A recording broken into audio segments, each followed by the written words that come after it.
Hello दोस्तों, जय Shri Krishna. Welcome to bio enlightening with Patel Mayank channel. આપણે દોસ્તો લાસ્ટ ટાઈમ છેલ્લા 12 લેક્ચરોમાં ચેપ્ટર 7 11 સ્ટાન્ડર્ડના આપણે અધિચ્છદીય પેશી પૂરી કરી ચૂક્યા છે, ચેતા પેશી પૂરી કરી ચૂક્યા છે, સંયોજક પેશી હવે પૂરી થવાના કતાર પર છે। બસ આજનો અને આના પછીનો એક લેક્ચર, હવેના બે લેક્ચરોમાં તમારી કમ્પ્લીટ સંયોજક પેશી એટલે ત્રીજા નંબરની પેશી પૂરી। પછી એક જ પેશી બાકી રહે છે દોસ્તો, એ છે સ્નાયુ પેશી। એને બાદ કરતા ત્રણ પેશી તમારા જીવનની પૂરી થાય છે, રાઈટ। પૂરેપૂરી ડિટેલમાં જાણકારી તમે મેળવી જશો। ઓકે, તો પહેલા થોડુંક રિવાઇઝ કરી લઈએ કે સંયોજક પેશી એ ત્રીજી પેશીમાં મુખ્ય કેટલા પ્રકાર હતા, કેટલા ભણી ચૂક્યા, હવે કેટલા બાકી જ ભણવાના, પછી ભણવાની શરૂઆત કરી, રાઈટ। તો મારી સાથે દોસ્તો એકવાર ખાલી રિવાઇઝ કરાવો કે કેટલી વસ્તુ ભણી ચૂક્યા છે। બોલો, સંયોજક પેશીમાં મિત્રો મુખ્ય ત્રણ પ્રકાર હતા। આજે છેલ્લી વાર બોલું છું, આજ પછી ક્યારેય તમારી સામે હવે બોલું નહીં દોસ્તો, રાઈટ, કારણ કે સંયોજક પેશી પૂરી થઈ જશે। સંયોજક પેશીના મુખ્ય ત્રણ પ્રકાર હતા। એક હતી શિથિલ સંયોજક પેશી, મેદપૂર્ણ અને તંતુ ઘટક પૂરી થઈ ચૂકી। બીજી હતી સઘન સંયોજક પેશી, જે નિયમિત અને અનિયમિત અને એના બહુ બધા પેટા પ્રકાર હતા। અને ત્રીજી લાસ્ટ એન્ડ ફાઇનલ દોસ્તો, બહુ જ મને ગમતી અને આઈએમપી વિશિષ્ટ સંયોજક પેશી, સ્પેશિયલાઇઝ્ડ કનેક્ટિવ ટિશ્યુ, એના તમને ખબર છે પેટા પ્રકાર 5 હતા, જેમાંથી એક પૂરા કરી ચૂક્યા છે કંકાલ સંયોજક પેશી, અને એમાંથી કાસ્થીનો એક લેક્ચર લીધો અને અસ્થિનો તો કદાચ આ ચેપ્ટરનો સૌથી લાંબામાં લાંબો લેક્ચર હતો, 2.5 કલાક કરતા વધારે, 2 કલાક અને 18 મિનિટની આસપાસનો લાસ્ટ લેક્ચર, અસ્થિ હાડકું, જે તમને અંદરથી બહારથી પૂરેપૂરું માઇક્રો લેવલનું ખબર પડી ગઈ છે। ઓકે ફ્રેન્ડ્સ, આજે આપણે શરૂ કરી રહ્યા છીએ બીજી આઈએમપી પેશી, પ્રવાહી વિશિષ્ટ સંયોજક પેશી, અને એમાંય બે પ્રકાર છે। એક છે રુધિર, જે સૌથી આઈએમપી છે। આ બે લેક્ચરોમાં, આજનો અને આના પછીનો નેક્સ્ટ લેક્ચરમાં રુધિર ભણી લઈશું, રુધિર પૂરું થઈ જશે। અને આવતો લેક્ચર જ્યારે રુધિર પૂરું થાય પછી વિશ્વાસ માની ચાલો દોસ્તો, તમને કોઈ પણ પેશન્ટની બ્લડ રિપોર્ટ લગભગ 70-80% જોતા આવડી જશે। હા, 70-80%। 20% તો એમબીબીએસ માટે રહેવા દેવાનું દોસ્તો, ખ્યાલ આવે છે? તો 70-80% તમને રુધિરની બ્લડની જે રિપોર્ટ હશે પેશન્ટની, એ તમને લગભગ જોતા આવડી જશે જ્યારે આપણા બે લેક્ચરમાં રુધિર પૂરું થશે ત્યારે, રાઈટ? ઓકે, અને બીજી આવે છે એક પ્રવાહી સંયોજક પેશી, જે પ્રવાહી સ્વરૂપે બોડીમાં ફરતી રહે 24 કલાક, એ છે લસિકા, લિમ્ફ। પણ એ અત્યારે નહીં ભણીએ, જ્યારે હું ચેપ્ટર 18 ભણાવીશ ત્યારે આપણે લસિકા ભણી લઈશું, બરોબર? કારણ કે અત્યારે લસિકાનું ચેપ્ટર 7 માં કોઈ ચર્ચા કરી નથી, તો આપણે એને કોઈ પ્રકારનું છેડવું નથી, એ ટોપિક એવો ને એવો રહેવા દઈએ। ચેપ્ટર 18 માં ડિટેલમાં હાર્ટ વાળું ચેપ્ટર છે, રુધિરાભિસરણ તંત્ર, ત્યારે ભણવાનું છે, તો ત્યારે ફરીથી કેમ ભણવાનું તે જ વખતે શાંતિ ડિટેલમાં ભણી લઈશું, બરોબર? ઓકે, કેટલી વાર કહું કે બાકીની ત્રણ પેશી છે પિગમેન્ટેડ, રેટિક્યુલર અને મ્યુકોઇડ, જેને મને ભણાવતા 5-5 મિનિટ થશે, એટલે ત્રણ પેશી તો આવતા લેક્ચરમાં પતી જ જવાની છે, રાઈટ? થોડુંક લેક્ચર ખેંચી લઈશું અને પૂરું કરી દઈશું। ઓકે, હા, હવે ભણવાની છે રુધિર। આજે હું પહેલા તમને એક વાતથી ચેતવી દઉં કે રુધિર ચેપ્ટર 18 રુધિરાભિસરણ તંત્રમાં પાછી આવશે। હા, રુધિર અને લસિકા તે વખતે ભણવાની જ છે। તમને લાગે દોસ્તો કે ચેપ્ટર 18 જ્યારે હું ચાલુ કરીશ 11મા ધોરણનું તમને ભણાવ, ત્યારે તમારા સામે ફરીથી રુધિર ભણાવીશ? બિલકુલ નહીં। લસિકા તો પૂરેપૂરું ડિટેલમાં તે વખતે ભણીશું જ, કારણ કે અત્યારે એને ભણાવતો નથી, પણ રુધિર એટલું યાદ રાખો કે ચેપ્ટર 7 અને ચેપ્ટર 18 ને લગતી બધી ઇન્ફોર્મેશન હું કમ્બાઈન કરીને હમણાંના આ બે લેક્ચરોમાં આપી દઈશ। તો હમણાં જે આપણે બે લેક્ચર ભણવાના આવે, એ બંને લેક્ચરમાં રુધિર એટલું પરફેક્ટ ભણાવી દઈશ કે ચેપ્ટર 7 અને ચેપ્ટર 18 બંનેમાં એની ઇન્ફોર્મેશન પણ આવી જાય, નીટ લેવલના બધા પ્રશ્નો આવી જાય, લગભગ રિપોર્ટ જોતા તમને કમ્પ્લીટ આવડી જાય। ખ્યાલ આવ્યો? એટલું સમજી લો, ચેપ્ટર 7 ચલાવીએ છે ખરું, પણ ચેપ્ટર 7 માં 3, 4, 5 જ લાઈન છે। ચેપ્ટર 18 ની જ વસ્તુ હું અત્યારે ભણીશ, બરોબર? કારણ કે બે એક અલગ અલગ નથી ભણવું, એક સાથે બંનેને સમય બચાવવા ભણી લઈએ, બરોબર? જે રીતે આપણે ચેતાપેશી ભણી, ચેતાપેશી ચેપ્ટર 21 માં આવવાની છે, પણ મેં તમને અત્યારે જ ભણાવી દીધી ચેપ્ટર 7 માં, એટલે ચેપ્ટર 21 ચેતાપેશી આવડી ગઈ, ત્યાં ડાયરેક્ટ થોડુંક રિવાઇઝ કરીને ચેપ્ટર 21 આગળ વધારીશું, બ્રેન ભણીશું। એ જ રીતે આમાં ચેપ્ટર 18 માં ફરીથી રુધિર નહીં ભણાવ, અત્યારે ભણાવી લઈશ, એ થોડુંક તે વખતે રિવાઇઝ કરી લઈશું 2-5 મિનિટ, અને પછી ચેપ્ટર 18 હાર્ટ સીધું ભણવાનું ચાલુ કરી દઈશું, હૃદય। ખ્યાલ આવે? તો એ રીતે આપણે જે તે વસ્તુ અત્યારે કવર કરતા જઈએ છીએ, જે ભવિષ્યમાં પહેલેથી આપણે પાયો રચી ચૂક્યા છે। ઓકે, એ રીતે સ્નાયુ પેશી પણ આવશે, ત્યારે સ્નાયુ એવી રીતે ભણાવી દઈશ કે જેથી તમને ચેપ્ટર 10 માં બોડીનું ચેપ્ટર 20 માં બોડીનું જે કંકાલ તંત્ર છે એ આવશે ત્યારે એ તમને કમ્પ્લીટ આવડતું હશે સ્નાયુ વિશે. ચેપ્ટર 20 કંકાલ તંત્રમાં બેઠા સ્નાયુ પાછા રિપીટ થશે 3 જે 3 સ્નાયુ આ ચેપ્ટરમાં આપણે સ્નાયુ પીસીમાં ભણવાના છે. એવી રીતે જ ભણાવી દઈશ કે તે વખતનું ચેપ્ટર 20 માં જેટલી ઇન્ફોર્મેશન એ સાથે આવી જશે. તો ચેપ્ટર 20 નો સ્નાયુ અત્યારે ભણી લઈશું. ચેપ્ટર 21 ની ચેતાપેશી ભણી ચૂક્યા અને ચેપ્ટર 18 નું રુધિરવાળી પેશી અત્યારે જ ભણી લઈશું. તે વખતે ખાલી 5 મિનિટ રિવિઝન કરીને એ ચેપ્ટરમાં જે કન્ટિન્યુ ઇન્ફોર્મેશન હોય એને આપણે આગળ વધારીશું. ખ્યાલ આવ્યો? તો લેટ સ્ટાર્ટ. ટટ્ટર બેસી જાઓ, નોટ પેન લઈને ધીમે ધીમે મારી સાથે લખતા જજો. બધું જ આજે લખાઈશ. નામ છે રુધિર પેશી. બરોબર? તો તૈયાર થઈ જાઓ. ચાલો. તો પહેલું રુધિર ને અંગ્રેજીમાં કહેવાય બ્લડ. બીજી વાર જોવાની જરૂર નહીં પડે, અત્યારે કઈ સ્વતંત્ર યાદ રહી જવાનું. ધીમે ધીમે મારી સાથે સાંભળતા જાઓ, સમજતા જાઓ, લખતા જાઓ. ઓકે, ચલો. રુધિર બ્લડ ની પહેલું તો આપણે ડેફિનેશન એટલે વ્યાખ્યા શું થાય. જો અત્યારે હું ઇંગ્લિશ ગુજરાતી બેમાં આખી વ્યાખ્યા તમને બોલીને સંભળાવું. સંસારમાં ગમે તે છેડે દુનિયાના ગમે તે પ્લેસ પર જતા રહો, વ્યાખ્યા એકની એક જ રહેશે, જે અત્યારે 4 સેન્ટેન્સમાં 4 વાક્યોમાં આખી એક વ્યાખ્યા ભણાય છે. વ્યાખ્યા લાંબી છે, 4 લાંબા વાક્યો છે, પણ આ વ્યાખ્યા કોઈ પણ બુકમાં કોઈ પણ દુનિયાના છેડે કોઈ પણ જગ્યાએ સેમ જ રહેશે, ખાલી ભાષા અલગ હશે. અત્યારે હું ગુજરાતી મીડિયમ છે એટલે ગુજરાતીમાં ભણાવું છું, સેમ વસ્તુ ઇંગ્લિશ મીડિયમમાં ભણાવું છું, ઇંગ્લિશમાં ભણાવું છું. ખબર પડી? એ રીતે અલગ અલગ દેશની અલગ અલગ લેંગ્વેજમાં ખાલી લેંગ્વેજ બદલાય, પણ લેંગ્વેજમાં જે સમજણ છે એ 4 વાક્યોની સમજણ વ્યાખ્યા તરીકે તો આ જ રહ્યું. એટલે MBBS કરો કે ગમે તેટલું ભણ લો, રુધિરની વ્યાખ્યા આટલી જ રહેશે. સાંભળો, ધીમે ધીમે બોલું છું. Blood is specialized connective tissue. પહેલા બોલ લઉં છું 4 વાક્યો, લખી લઉં છું, પછી સમજાવું છું. Blood is specialized connective tissue એટલે રુધિર એ પ્રવાહી સંયોજક પેશી છે, પણ સ્પેશિયલાઇઝ એટલે કેવી? વિશિષ્ટ પ્રવાહી સંયોજક પેશી છે. ઓકે, જે which circulate in a closed system of vessel, જે સતત કન્ટિન્યુઅસલી બંધ વાહિનીઓ વહન પામે છે, સતત વહન પામે છે. which play a major role in all biological function like respiration, excretion, digestion, જે શરીરમાં ચાલતી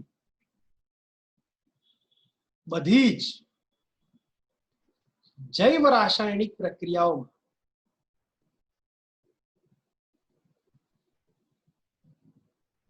મહત્વનો ભાગ ભજવે છે. જેમ કે ઉત્સર્જન, પાચન, શ્વસન, એક્સેટ્રા એક્સેટ્રા વગેરે વગેરે વગેરે. which look like red in color, viscous, turbid and opaque, કે જે અપારદર્શક, ઓપેક,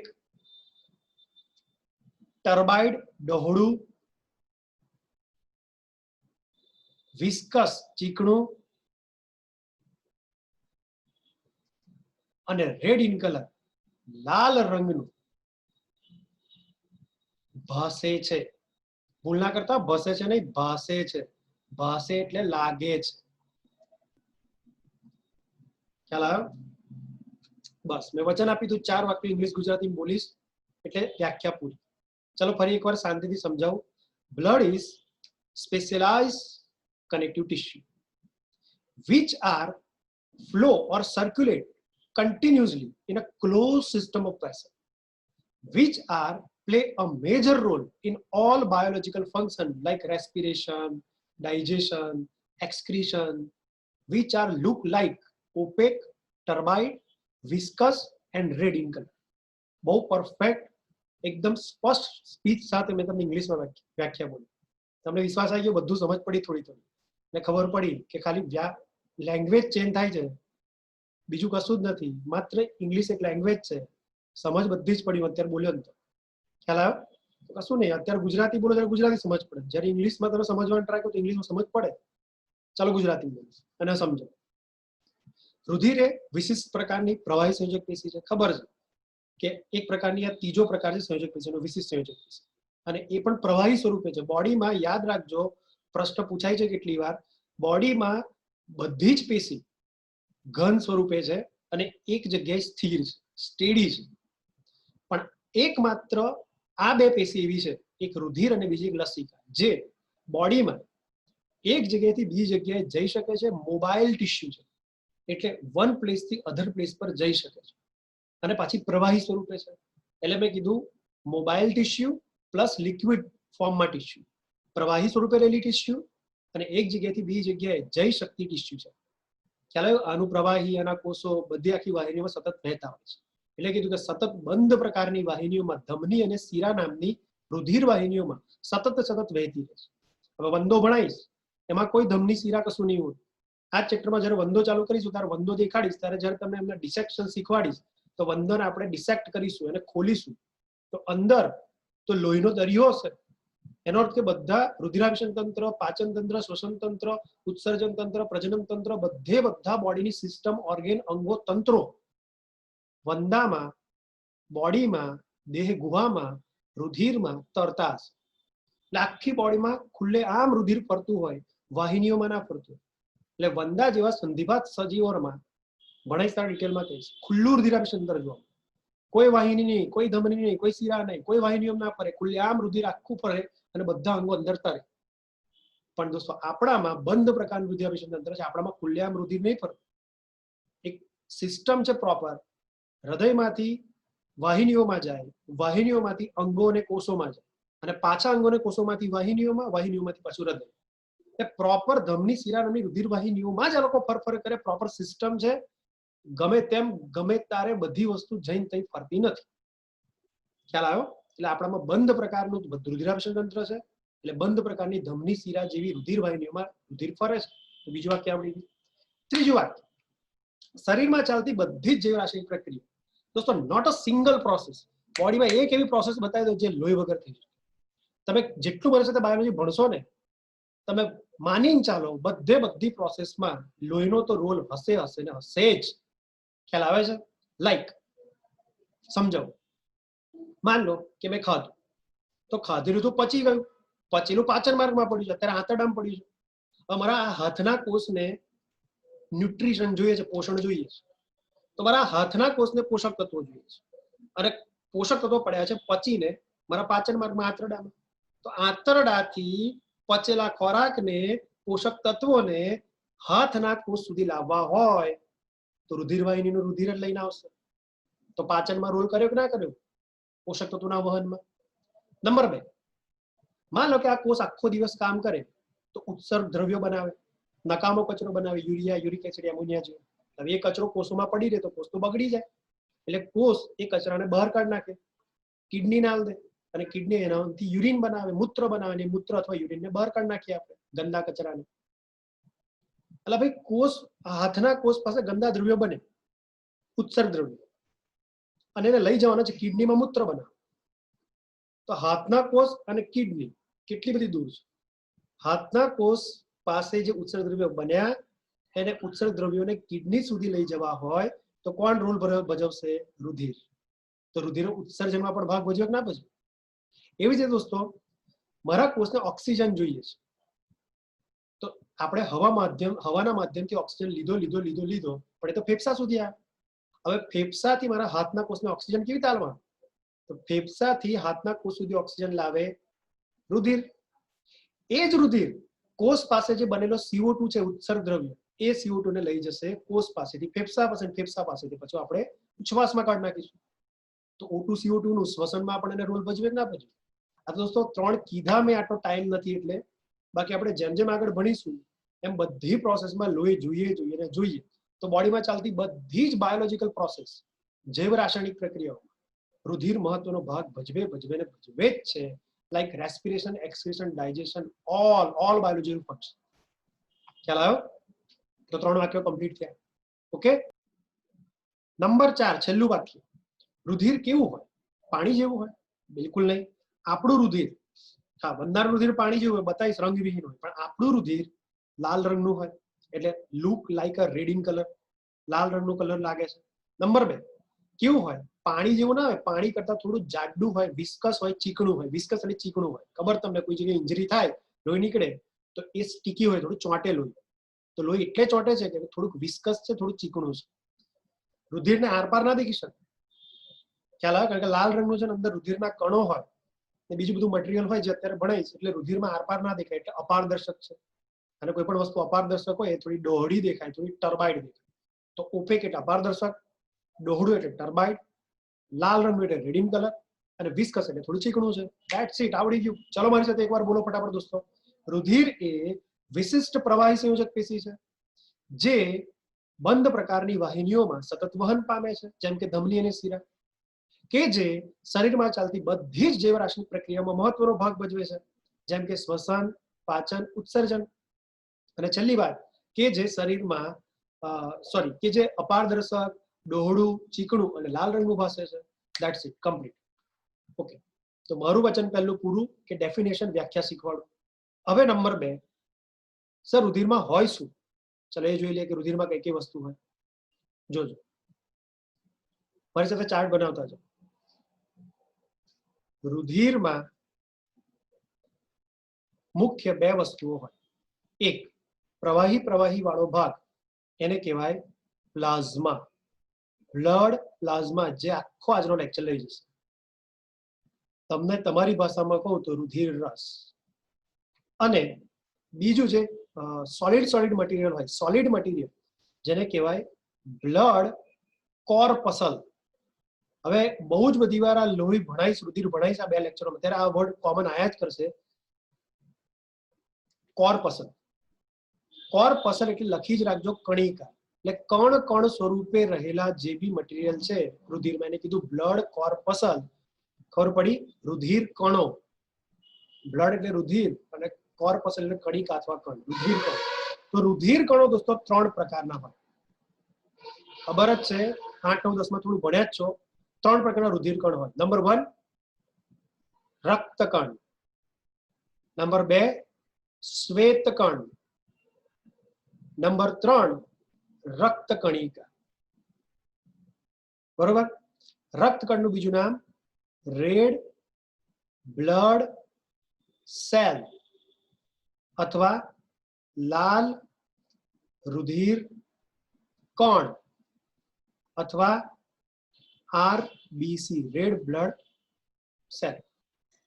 એકચ્યુઅલી સેલ ના કહેવાય, પણ આ તો લખે છે બધી બુકો સેલ, એટલે મારે તમને સેલ ભણાવવું પડે છે, કારણ કે કેટલી વાર ફૂલ ફોર્મ પૂછાય તો સેલ લખેલું છે. બાકી હકીકતમાં આપણા કોષમાં કોષ કેન્દ્ર જ નથી હોતું. આપણા રક્તકણ નામના કોષમાં કોષ કેન્દ્ર જ નથી હોતું. મેં તમને કીધેલું 8મા ચેપ્ટરમાં જ્યારે ભણાવ્યું તારે, કે કોષની અંદર કોષ કેન્દ્ર હોય. કોષની આત્મા કોણ? તો કે કોષ કેન્દ્ર. કોષની આત્મા જ નથી, રક્તકણમાં કોષ કેન્દ્ર જ ના હોય. તો રક્તકણ નામના કોષમાં કોષ કેન્દ્ર જ ના હોય, કોષની આત્મા જ ના હોય, તો રક્તકણને રક્ત કોષ ક્યાંથી ગયો? કીધેલું મેં 8મા ચેપ્ટર. તો એકચ્યુઅલી રક્તકણ કહીએ છે કોષ, બાકી હકીકતમાં કાયદે में इसको सेल नहीं बोला जाता, कोशिका नहीं बोली जाती. ખબર પડે છે? અને હકીકતમાં કહેવાય રેડ કલરના રુધિરમાં રહેલા કણ, એટલે કોર્પસલ. ખબર પડી? રેડ બ્લડ કોર્પસલ કહેવાય, રેડ બ્લડ કોર્પસલ, RBC. પણ લોકો લઈને બેઠા છે રેડ બ્લડ સેલ. એટલે મેં તમને ભણાવ્યું કે રેડ બ્લડ સેલ પણ કહેજો, પણ રેડ બ્લડ કોર્પસલ પણ કહેજો. પણ સાચું હકીકતમાં નામ આપણે એવું કહી શકીએ રેડ બ્લડ કોર્પસલ, લાલ રંગનો કણ, કોષ ના કહેવાય. કારણ કે આમાં હમણાં કહીશ, અંતઃકોષરસ જાડે ના હોય, મિટોકોન્ડ્રિયા એટલે કણાભસૂત્ર પણ ના હોય, કોષ કેન્દ્ર પણ ના હોય. એટલે કોષમાં કેટલી જે મેઇન જરૂરી વસ્તુ છે, અંતઃકોષરસ જાડ, કણાભસૂત્ર, કોષ કેન્દ્ર, એ બધું રક્તકણમાં હોતું જ નથી. તો રક્તકણ ક્યાંથી કોષ કે? એકમાત્ર રુધિરમાં એલો કણ જ આપણે માની શકીએ. ખ્યાલ આવે? એટલે રેડ બ્લડ કોર્પસલ મેં એનું મેઇન નામ કીધું. ઠીક છે, જ્યારે ભણીશું ત્યારે ડિટેલમાં કહીશ, ત્યારે ભૂલ ના થાય એટલે ચાર્ટમાં તમને લખાઈ દઉં. એના પછી નેક્સ્ટ, શ્વેતકણને કહેવાય વ્હાઇટ બ્લડ સેલ. હવે અહીંયા હું સેલ કહું છું એનો અર્થ કે આની પાસે એની આત્મા હશે. આ કોષ પાસે એની આત્મા એટલે કોષ કેન્દ્ર હશે, એટલે મેં એને સેલ કીધું. હક છે? કોષ કહેવાનો સેલ કહેવાનો WBC, વ્હાઇટ બ્લડ સેલ. સફેદ રુધિરકણ શ્વેત કણ.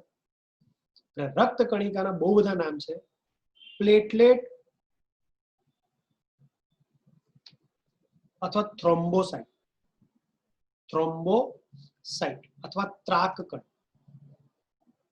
ત્રાક કણિકા, ત્રાક કણ, લાલ રંગની રુધિર કણિકા, રક્ત કણિકા, પ્લેટલેટ, થ્રોમ્બોસાઇટ, બહુ બધા નામ છે, પણ મેઇન નામ સાયન્ટિફિક યાદ રાખજો થ્રોમ્બોસાઇટ. શ્વેત કણનું મેઇન સાયન્ટિફિક નામ યાદ રાખજો લ્યુકોસાઇટ. શું કીધું દોસ્તો? લ્યુકોસાઇટ. ખ્યાલ આવ્યો? અને રક્ત કણનું સાયન્ટિફિક નેમ યાદ રાખજો ઇરિથ્રોસાઇટ. ઇરિથ્રોસાઇટ. નાઇસ.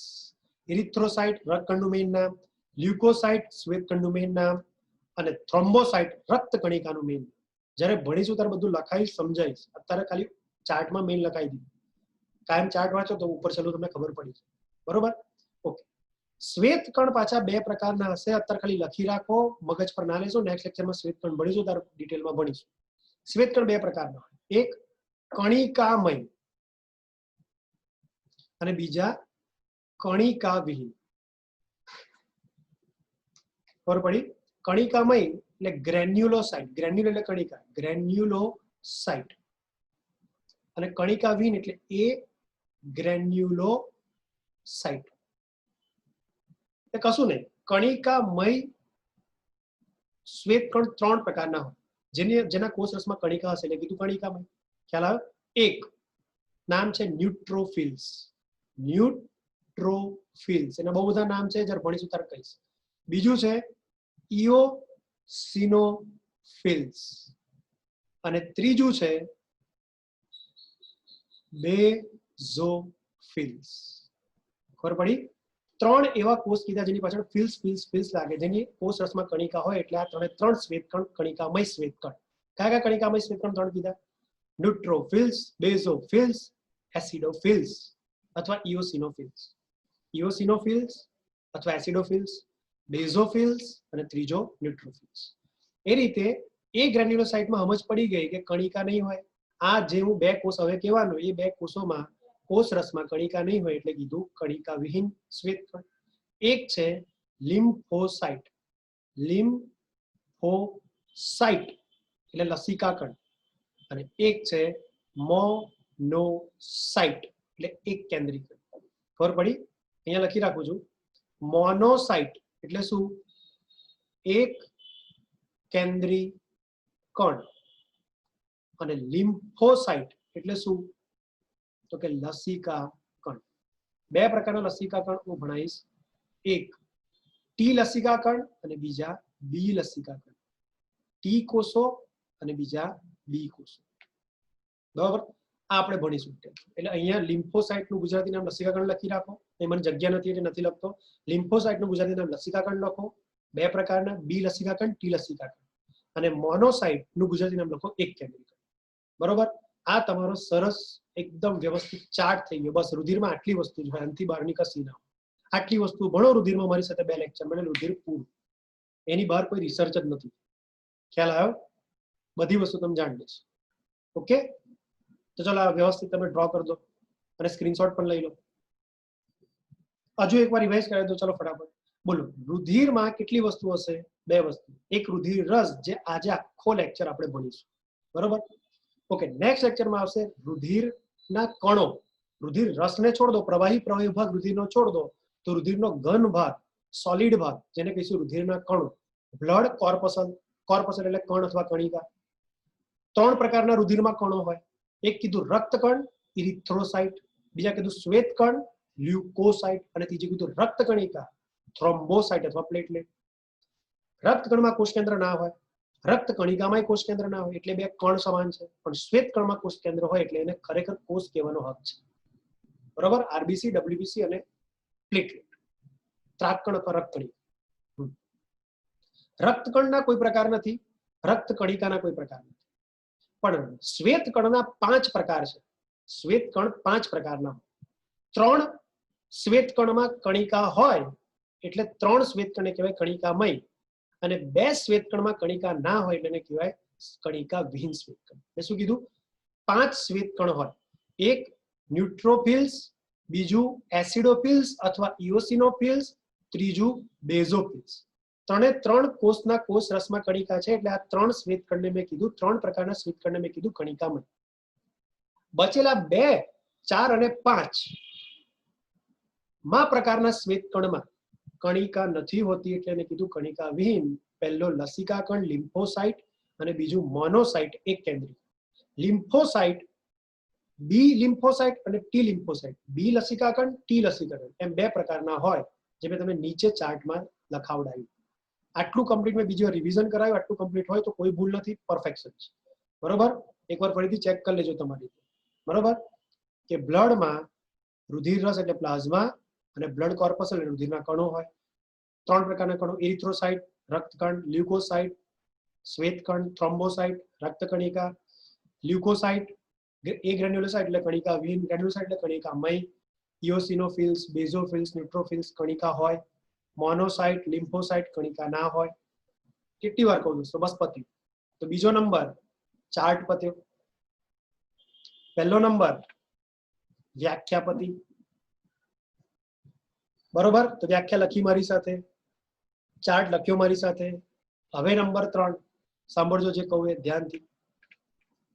કેવી રીતે અને કઈથી આ રુધિરના કણો બને? આ પ્રોપર નીટ માટે છે, સ્પેશિયલ સાંભળજો, મારી સાથે કરતા રહેજો કામ. બરોબર, હું ગુજરાતીમાં જ બધું લખું છું. જ્યાં ગુજરાતી મારાથી નહીં લખવાનું શક્ય હોય ત્યાં ઇંગ્લિશમાં લખીશ. બરોબર, બાકી વાંચતા હોય એટલે ગુજરાતી લખવાનો ટ્રાય કરું છું. સાંભળો. તો રુધિર ના કણ ક્યાંથી બને? તો તમને ખબર છે કે લાસ્ટ લેક્ચરમાં આપણે અસ્થિ 2.5 કલાક ભણ્યા, તો પૂછવાનું ના હોય લાલ અસ્થિ મજ્જામાં. ક્યાંથી દોસ્તો? પેલા છિદ્રિષ્ટ અસ્થિની અંદર આવેલા લાલ અસ્થિ મજ્જામાં રેડ બોન મેરો માંથી જ શું બને? રુધિરના કોમ્પોનેન્ટ, રુધિરના કણો. કેવી રીતે બને? તો આજથી યાદ રાખજો કે માન લો કે આ શું છે, જોજો અહીંયા આ બાજુ ધ્યાન દોસ્તો. આ માન લો હાડકું છે. હાડકામાં માન લો કે અસ્થિ મજ્જા છે, અને અસ્થિ મજ્જામાં બહુ બધા કોષો હોય, જેને કહેવાય સ્ટેમ સેલ. સ્ટેમ સેલ ગુજરાતીમાં કહો તો સ્તંભ કોષ. બસ, અસ્થિ મજ્જામાં રહેલા સ્તંભ કોષોમાંથી જ બધું બને. ખ્યાલ આવ્યો? વ્યવસ્થિત કરો, ચાલો બોલો. ફરી એકવાર કહી દો, ચાલો. આ શું છે? હાડકું એટલે બોન એટલે અસ્થિ. એની અંદર આ શું છે? હાડકાનું પોલાણ એટલે અસ્થિ મજ્જા. એમાં ખાસ કરીને મેં કયું અસ્થિ મજ્જા કીધું? લાંબા હાડકાના છેડાના ભાગે આવેલું લાલ અસ્થિ મજ્જા. ખ્યાલ આવ્યો? રેડ બોન મેરો. અને એ રેડ બોન મેરોમાં દોસ્તો બહુ બધા કોષો આવેલા હોય, જેને શું કહેવાય? સ્તંભ કોષ અથવા stem cell. Are you getting my point friends? સ્તંભ કોષ અથવા સ્ટેમ સેલ. બસ અહીંથી કહાની શરૂ છે. સાંભળજો, ધીમે ધીમે આગળ વધીએ. પહેલા જોઈ લો, જે પહેલો લાલ અસ્થિ મજ્જામાં સ્તંભ કોષ બેઠો હોય, એ સ્તંભ કોષ, ધીમે ધીમે સાથે ચાર્ટ બનાવતા જાઓ, એ સ્તંભ કોષને કહેવાય હિમોસાઇટોબ્લાસ્ટ. શું કહેવાય? હિમોસાઇટોબ્લાસ્ટ. આ મેઇન સ્તંભ કોષ છે જે લાલ અસ્થિ મજ્જામાં બેઠો હોય. બરોબર, હિમોસાઇટોબ્લાસ્ટ નામનો સ્ટેમ સેલ અથવા સ્તંભ કોષ હવે ડિવિઝન કરે, અને ડિવિઝન કરીને 2 પ્રકારના સેલ બનાવે. બહુ ધીમે ધીમે કહીશ, મોડે થઈ જશે. નીટ માટે સૌથી આઈએમપી છે. સ્તંભ કોષ જે મેં કીધું હિમોસાઇટોબ્લાસ્ટ, એ વિભાજન કરે. બરોબર, અને 2 કોષો બનાવે. ઓકે, એક કોષ બન્યો એને કહેવાય માયલોઇડ સ્ટેમ સેલ, અને બીજો જે સ્તંભ કોષ બન્યો એને કહેવાય લિમ્ફોઇડ સ્ટેમ સેલ. યાદ રહી જશે, ચિંતા ના કરો. એક કીધું માયલોઇડ સ્ટેમ સેલ, બીજાને કીધું લિમ્ફોઇડ સ્ટેમ સેલ. તો હિમોસાઇટોબ્લાસ્ટના વિભાજનથી 2 સ્ટેમ સેલ બને. હવે માયલોઇડ સ્ટેમ સેલ વિભાજન કરીને બહુ બધા સેલ બનાવે. એમાંથી અમુક કોષોને કહેવાય પ્રો ઇરિથ્રો બ્લાસ્ટ. બ્લાસ્ટ એટલે કોષ મેં કેટલી વાર કીધું છે, પ્રો ઇરિથ્રોબ્લાસ્ટ. અમુક કોષો માઇલોઇડ સ્ટેમ સેલ માંથી બને તો એને કહેવાય માઇલોબ્લાસ્ટ. અમુક માઇલોઇડ સ્ટેમ સેલ માંથી બનતા કોષો ને કહેવાય મોનોબ્લાસ્ટ. અને અમુક માઇલોઇડ સ્ટેમ સેલ માંથી બનતા સ્તંભ કોષોને કહેવાય મેગા કેરિયોબ્લાસ્ટ. મેગા કેરિયોબ્લાસ્ટ. સરસ, ચલો યાદ રહી ગયું. તો માઇલોઇડ સ્ટેમ સેલ માંથી 4 પ્રકારના સેલ બને ફ્રેન્ડ્સ, પ્રો ઇરિથ્રોબ્લાસ્ટ, માઇલોબ્લાસ્ટ, મોનોબ્લાસ્ટ અને મેગા કેરિયોબ્લાસ્ટ. ખબર પડી? હવે આ પ્રો ઇરિથ્રોબ્લાસ્ટ આગળ વિકાસ કરીને રક્તકણ બનાવે. ચલો રક્તકણ તો બની ગયો, આરબીસી બનાવે, બરોબર. માઇલોબ્લાસ્ટ વિકાસ કરીને દોસ્તો કણિકામય શ્વેતકણ બનાવે. શું બનાવે? કણિકામય શ્વેતકણ. યાદ છે 3 કણિકામય શ્વેતકણ હમણાં ભણ્યા હતા આપણે. કયા કયા? એક ન્યુટ્રોફિલ્સ, તટસ્થ કણ ન્યુટ્રોફિલ્સ. બીજું બધું ધીમે ધીમે આપણે ભણીશું ત્યારે એને ગુજરાતી ઇંગ્લિશ બીજા બધા નામ કહીશું. અત્યારે જે મેઇન નામ છે એ જ બોલું છું. ન્યુટ્રોફિલ્સ એટલે તટસ્થ કણ. બીજું એસિડોફિલ્સ અથવા ઇઓસિનોફિલ્સ. ત્રીજું બેઝોફિલ્સ. સરસ. તો 3 પ્રકારના કણિકામય શ્વેતકણ બન્યા માઇલોબ્લાસ્ટ માંથી. મોનોબ્લાસ્ટ માંથી બનશે મોનોસાઇટ. મોનોસાઇટ યાદ છે હમણાં તમને? એક કેન્દ્રીકણ કણિકાવિહીન શ્વેતકણ, એક કેન્દ્રીકણ. ખબર પડી દોસ્તો? અને મેગા કેરિયોબ્લાસ્ટ માંથી દોસ્તો, મેગા કેરિયોબ્લાસ્ટ માંથી બનશે રક્ત કણિકા. રક્ત કણિકા એટલે પ્લેટલેટ બનશે. ખ્યાલ આવ્યો? અને મેગા કેરિયોબ્લાસ્ટ માંથી પહેલા જોઈજો, મેગા કેરિયોબ્લાસ્ટ માંથી મેગા કેરિયોસાઇટ બને. અને મેગા કેરિયોસાઇટ આખા અસ્થિ મજ્જામાં જેટલા કોષો છે એમાંથી સૌથી મોટો કોષ છે મેગા કેરિયોસાઇટ. યાદ રાખજો. અને એ મેગા કેરિયોસાઇટ માંથી રક્ત કણિકા બને. ખ્યાલ આવ્યો? થ્રોમ્બોસાઇટ. બરોબર? ઓકે. તો સર તમે રક્તકણ તો શીખવાડી દીધો કેવી રીતે બને. સર તમે શ્વેતકણ 4 શીખવાડ્યા, 5મો બાકી રહ્યો. જો ન્યુટ્રોફિલ શીખવાડ્યો, ઇઓસિનોફિલ શીખવાડ્યો, બેઝોફિલ શીખવાડ્યો, મોનોસાઇટ એક કેન્દ્રીકણ શીખવાડ્યો. તો સર તમે કીધું 5 પ્રકારના શ્વેતકણ હોય, 4 આવી ગયા, 5મો બાકી રહ્યો લસિકાકણ. હા, રક્તકણિકા પણ આવી ગઈ. બરોબર? 3rd number.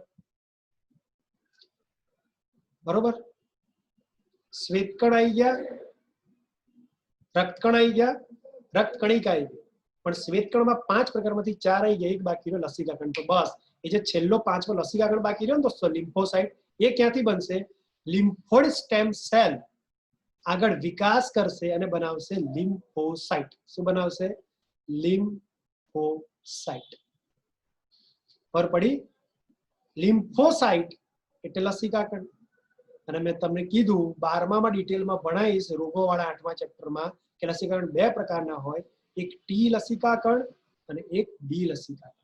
2 પ્રકારના લસિકાકણ હોય જે રોગ પ્રતિરક્ષણ આપે, રોગો સામે લડવામાં, રોગકારકો સામે, બેક્ટેરિયા, વાયરસ સામે, આપણી બોડીમાં આવતા આતંકવાદીઓ સામે લડવાનું કામ કરે. ખબર પડી? ચલો સરસ. આ રીતે આખો અસ્થિ મજ્જામાંથી કેવી રીતે લોહીના કોષો, રુધિરના કોષો બને એની હિસ્ટ્રી હતી. આ નીટમાં આઈએમપી હતું, મેં તમને કીધું, કમ્પ્લીટ આવડી ગયું. એકવાર ખાલી ફરીથી રિપીટ કરાવી દઉં. ચલો નંબર 3 ટોપિક હતો અસ્થિ મજ્જામાંથી રુધિરના કોષો કેવી રીતે બને. બરોબર?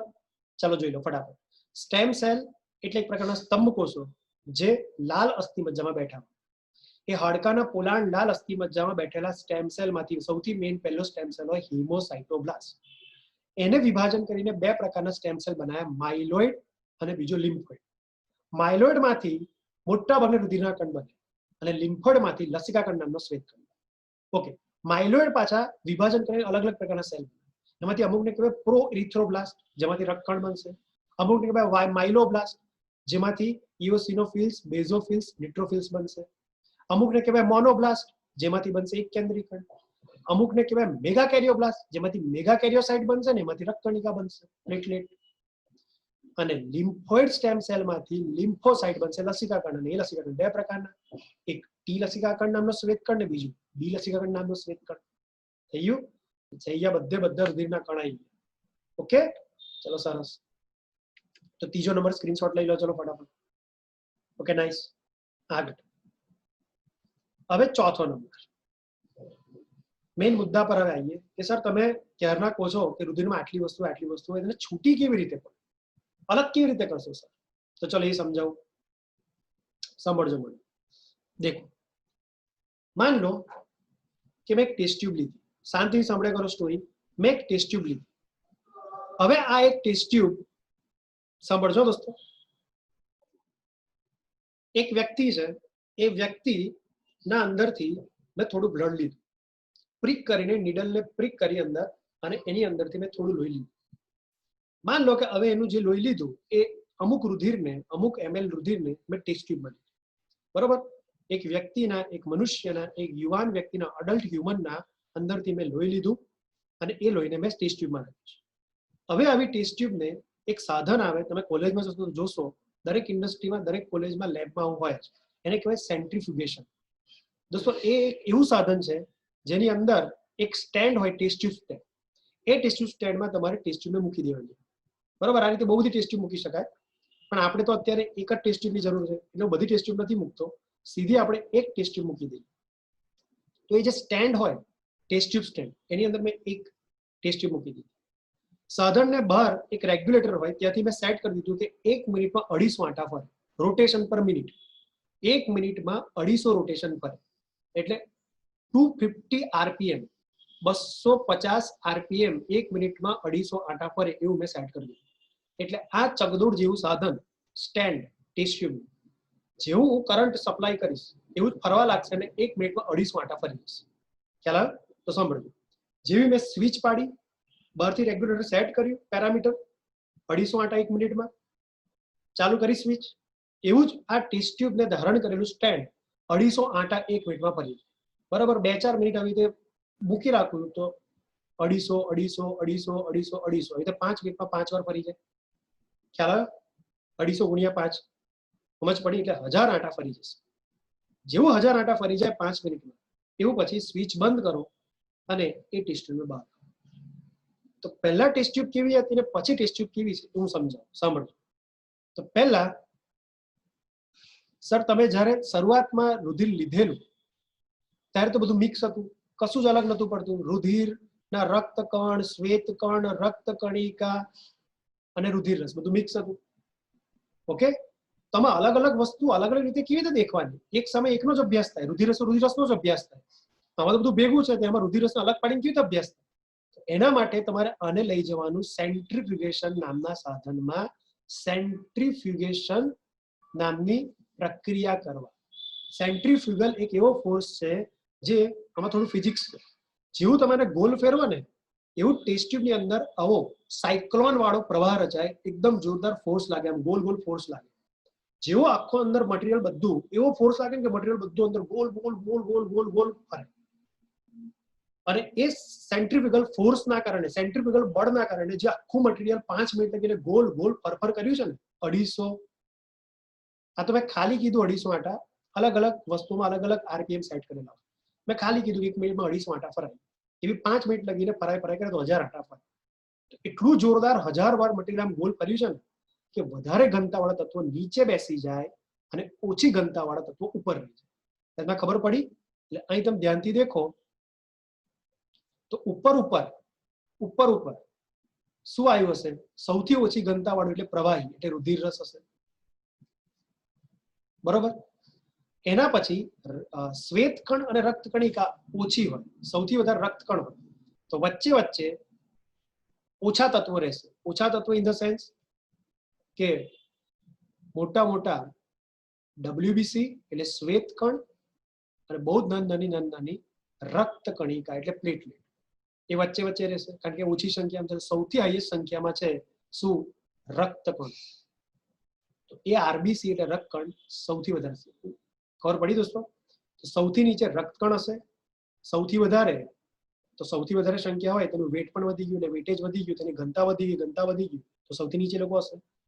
એની ઉપર રક્તકણ ઉની ઉપર શ્વેત કણ અને રક્તકણિકા, અને સૌથી ઉપર પેલું પ્રવાહી ભાગ જે સૌથી ઓછું વેટેજ ધરાવે, ઘનતા ધરાવે, એ સૌથી ઉપર રુધિર રસ.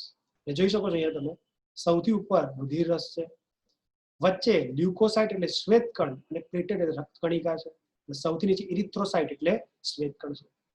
ખ્યાલ આવે દોસ્તો? આ રીતે અહીં પણ જો અહીં શું છે? રુધિર રસ પ્લાઝમા, વચ્ચે શું છે? વ્હાઇટ બ્લડ સેલ અને પ્લેટલેટ, અને સૌથી નીચે શું છે? રક્તકણ. શું કહો હવે દોસ્તો? આવડ્યું? તો આ રીતે કોઈ પણ તત્વને અલગ પડે. હવે જો અલગ પડી ગયું, ઉપર રુધિર રસ, અહીં જો આ ઉપર રુધિર રસ છે, આ વચ્ચે રક્ત શ્વેત કણ અને રક્તકણિકા છે, અને નીચે રક્તકણ છે. તો બહુ સાવધાનીથી એક નવી ટેસ્ટ ટ્યુબ લો અને ઉપરનો રુધિર રસ અલગ કરી દો. જો ઉપરનો રુધિર રસ અલગ કરી દો તો રુધિર રસ અલગ આવી ગયો. બીજી ટેસ્ટ ટ્યુબ લો, શ્વેત કણ રક્તકણિકા અલગ કરી લો. ત્રીજી ટેસ્ટ ટ્યુબ લો, રક્તકણ અલગ કરી લો. આપણે રુધિર રસનો હમણાં આપણે રુધિર રસનો અભ્યાસ કરવાનો. તો સેન્ટ્રીફ્યુગેશન કર્યા પછી ટેસ્ટ ટ્યુબમાં ઘનતાના આધારે તત્વો અલગ પડ્યા પછી સૌથી ઉપર રુધિર રસ હશે. તો બસ એ રુધિર રસને બહુ જ સાવધાનીથી આમ બીજી ટેસ્ટ ટ્યુબમાં લઈ લો. તો જેવો રુધિર રસ અલગ થઈ જાય ઉપરનો, એનો આપણે અલગથી અભ્યાસ કરીશું આજના લેક્ચરમાં. ખબર પડી? રક્તકણિકા અને શ્વેત કણ અલગ રહી ગયા.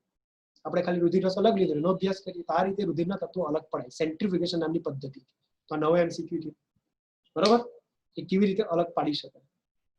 તો બહુ લખવાનું જરૂર નથી, આવું કમ્પ્લીટ મારા જેવી સ્ટોરી ખાલી રફલી એવું ડ્રો કરી રાખો એટલે તમને અંદાજ આવે, બરોબર?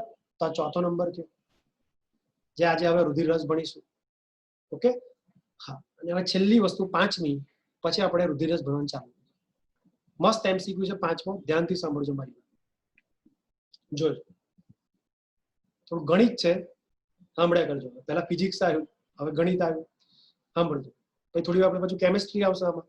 જોજો. સર મારી અંદર, સર તમારું વજન કેટલું? તો હું તમને કહું મારું વજન 71 kg ની આસપાસ છે. એટલે હું માની લો કે હું ઓન એન એવરેજ 70 kg નું વજન ધરાવું છું. એક અડલ્ટ હ્યુમન છું, યુવાન વ્યક્તિ છું જેની અંદર 70 kg નું વજન છે. તો સર તમારામાં લોહી કેટલું હશે? દોસ્તો મારામાં લોહી કેટલું હશે એ નક્કી થશે એક સેન્ટેન્સથી જે સાયન્ટિફિકલી રિસર્ચ થઈ ચૂક્યું છે. સાંભળજો. ટોટલ વેટ, બોડીનું જેટલું ટોટલ વેટ હોય એના 8% તમારી અંદર લોહી હોય. કઈ ખબર ના પડે? ના ખબર પડી પહેલા લખી રાખું પછી સમજાય. શરીરના કુલ વજનના 8% રુધિરનું પ્રમાણ હોય. આ લખી રાખો. હવે હું તમને આ વાક્ય સમજાવું. સરસ MCQ છે. માની લો કે મારું વજન 70 કિલો છે, બરાબર? તો ચલો આને ચેકી નાખું, ફરીથી લખું. મારું વજન 70 કિલો છે, એટલે એવું કહી શકાય કે 170 kg એટલે 100% વજન મારું કેટલું છે? 100%. મારું 100% વજન કેટલું છે? 70 kg. તો 100% ના 8%, 100% જેટલું વજન હોય એમાંથી 8% તમારું લોહી. તો 100% મારું વજન 70 kg છે, તેના 8% કેટલા? તો ખબર પડે તમને? 70 ગુણ્યા 8/100. આવી રીતે દરેકનું તમને કાઢતા ફાવવું જોઈએ. ખ્યાલ આવ્યો? તો લગભગ 5.6 લીટર થયું. અહીંયા એકચ્યુઅલી જવાબ કેજીમાં આવવો જોઈએ, પણ લોહી પ્રવાહી છે એટલે આપણે કેજી નથી લેતા, લીટરમાં લઈએ છીએ, બરોબર? તો 5.6 લીટર. લો, આ પહેલી વસ્તુ પૂરી. આવડ્યું? એક 70 કિલોનો મારા જો વ્યક્તિ છે એની અંદર 5.5 લીટરની આસપાસ લોહી હશે. કેવી રીતે ખબર પડે? મારું વજન 70 કિલો એટલે 100%, તેના 8%, 70 કિલોના 8% એટલે કેટલા? 6.5 લીટર. ખ્યાલ આવ્યો? ચલો હજી એક ઉદાહરણ. કોઈ વ્યક્તિ 60 કિલોનું છે, તો એની અંદર કેટલું લોહી હશે? 60 કિલો એટલે 100%, જેટલું વજન એ 100%, તો એના 8% કેટલા?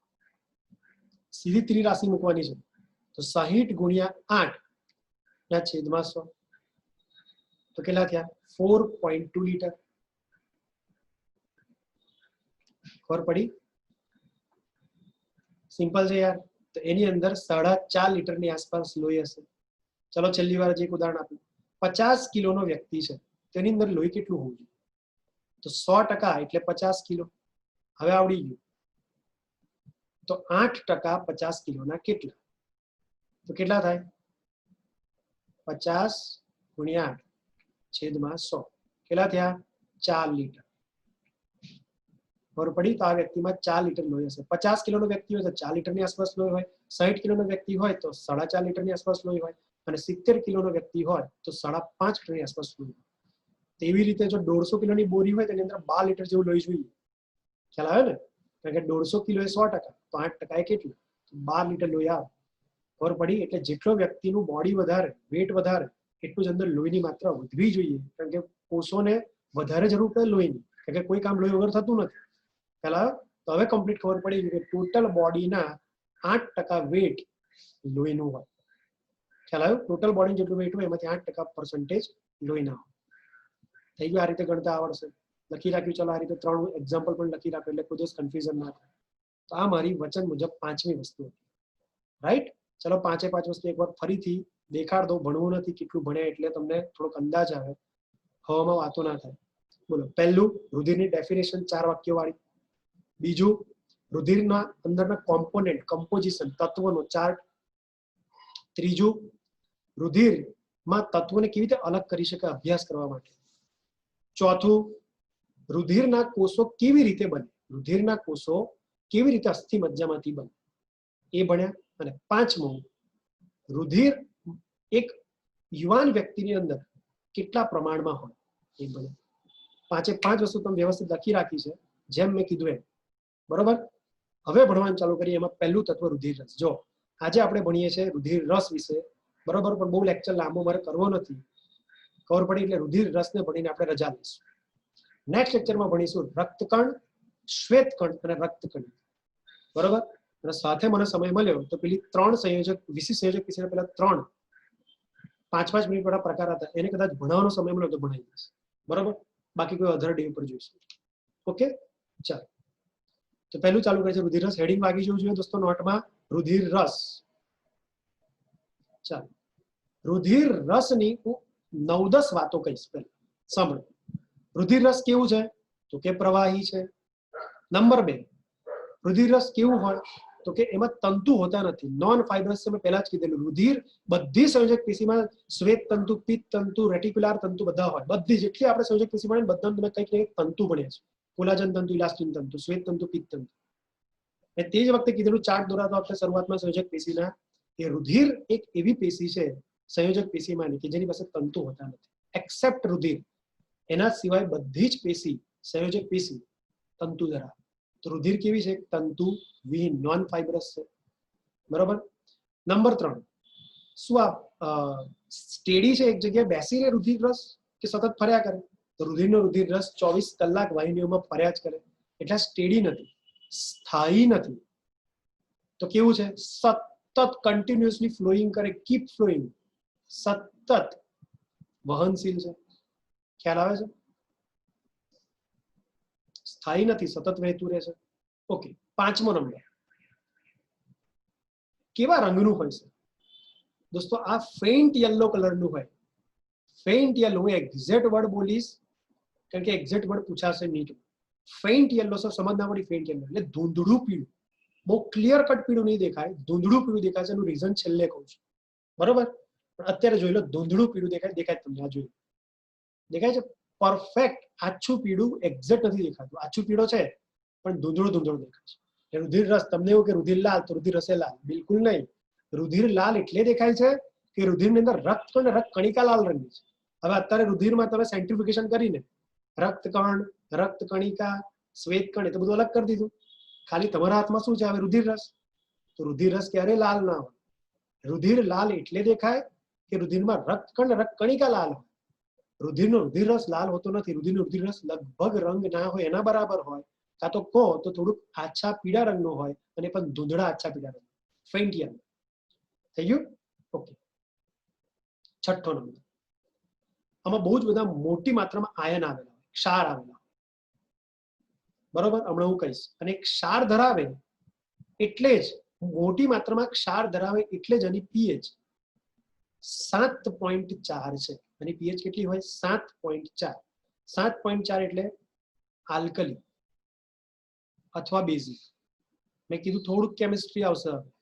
તમને ના ખબર હોય કહી દઉં, ખબર જ હોય પણ તોય હવે જો પાયો કાચો તો બધું કાચું. તો 2-3 સેકન્ડ મારી જાય તો મને વાંધો નથી. 7 પીએચ એટલે કેટલી પીએચ? તટસ્થ. 7 કરતા વધારે પીએચ હોય તો એને શું કહેવાય? બેઝિક. અને આજ પછી બેઝિક નો બીજો વર્ડ યાદ રાખજો, આલ્કલી. બરોબર? અને 7 કરતા ઓછી પીએચ હોય તો એને કહેવાય એસિડિક. ખબર પડી? અને એસિડિક ને બીજી ભાષામાં કહેવાય આલ્કલી.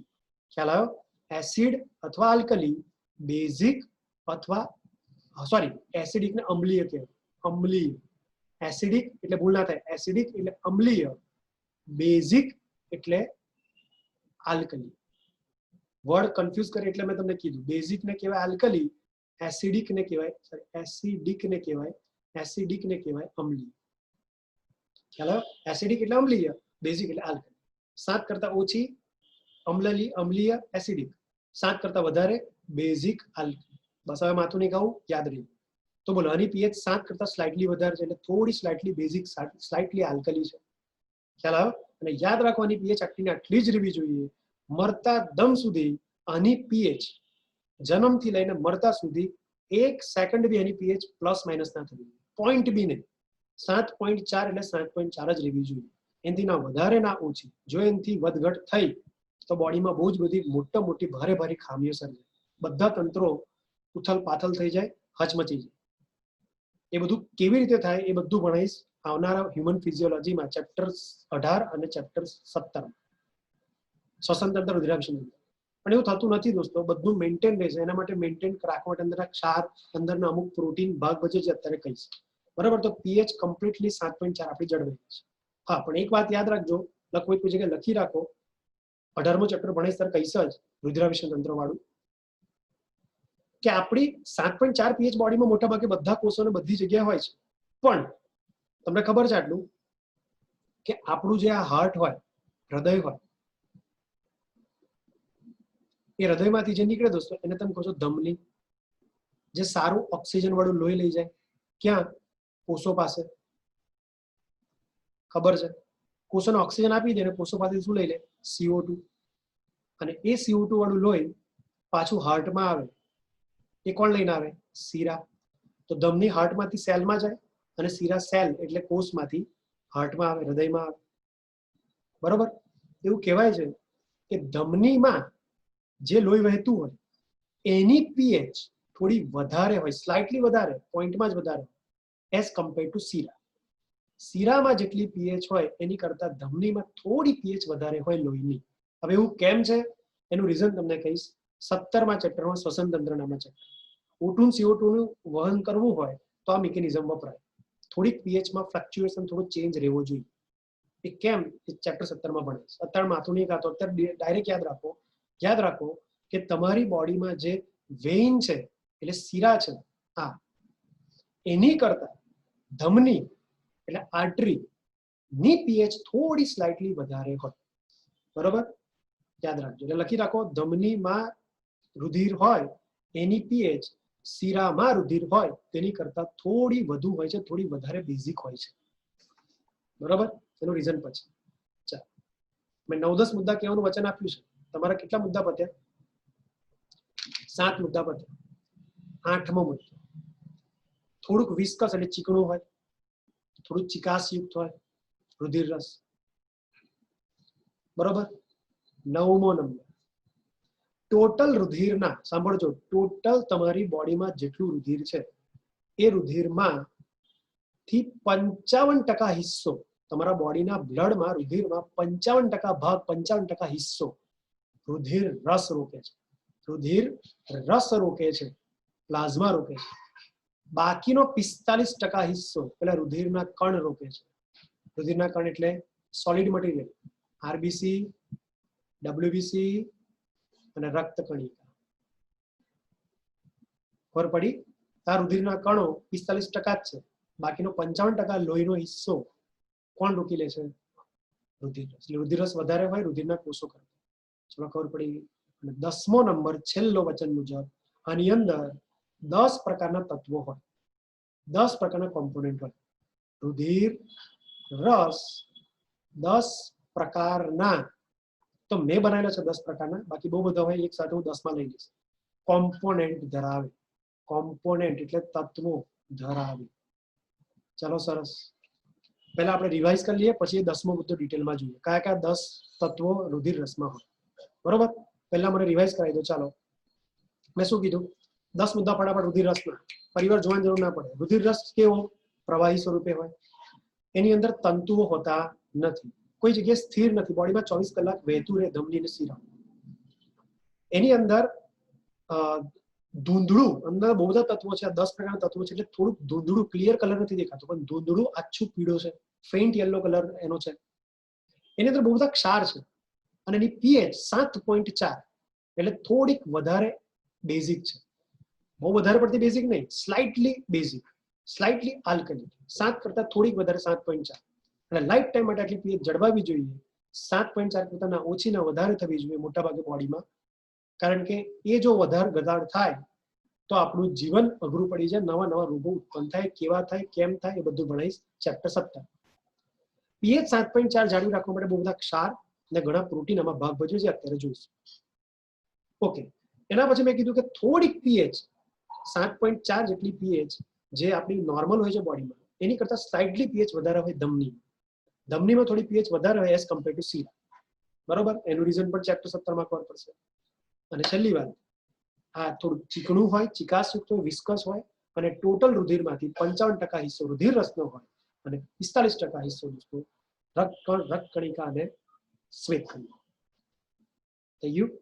અને આમાં 10 પ્રકારના કોમ્પોનન્ટ આવે એ હવે જોવાનું ચાલુ કરીએ.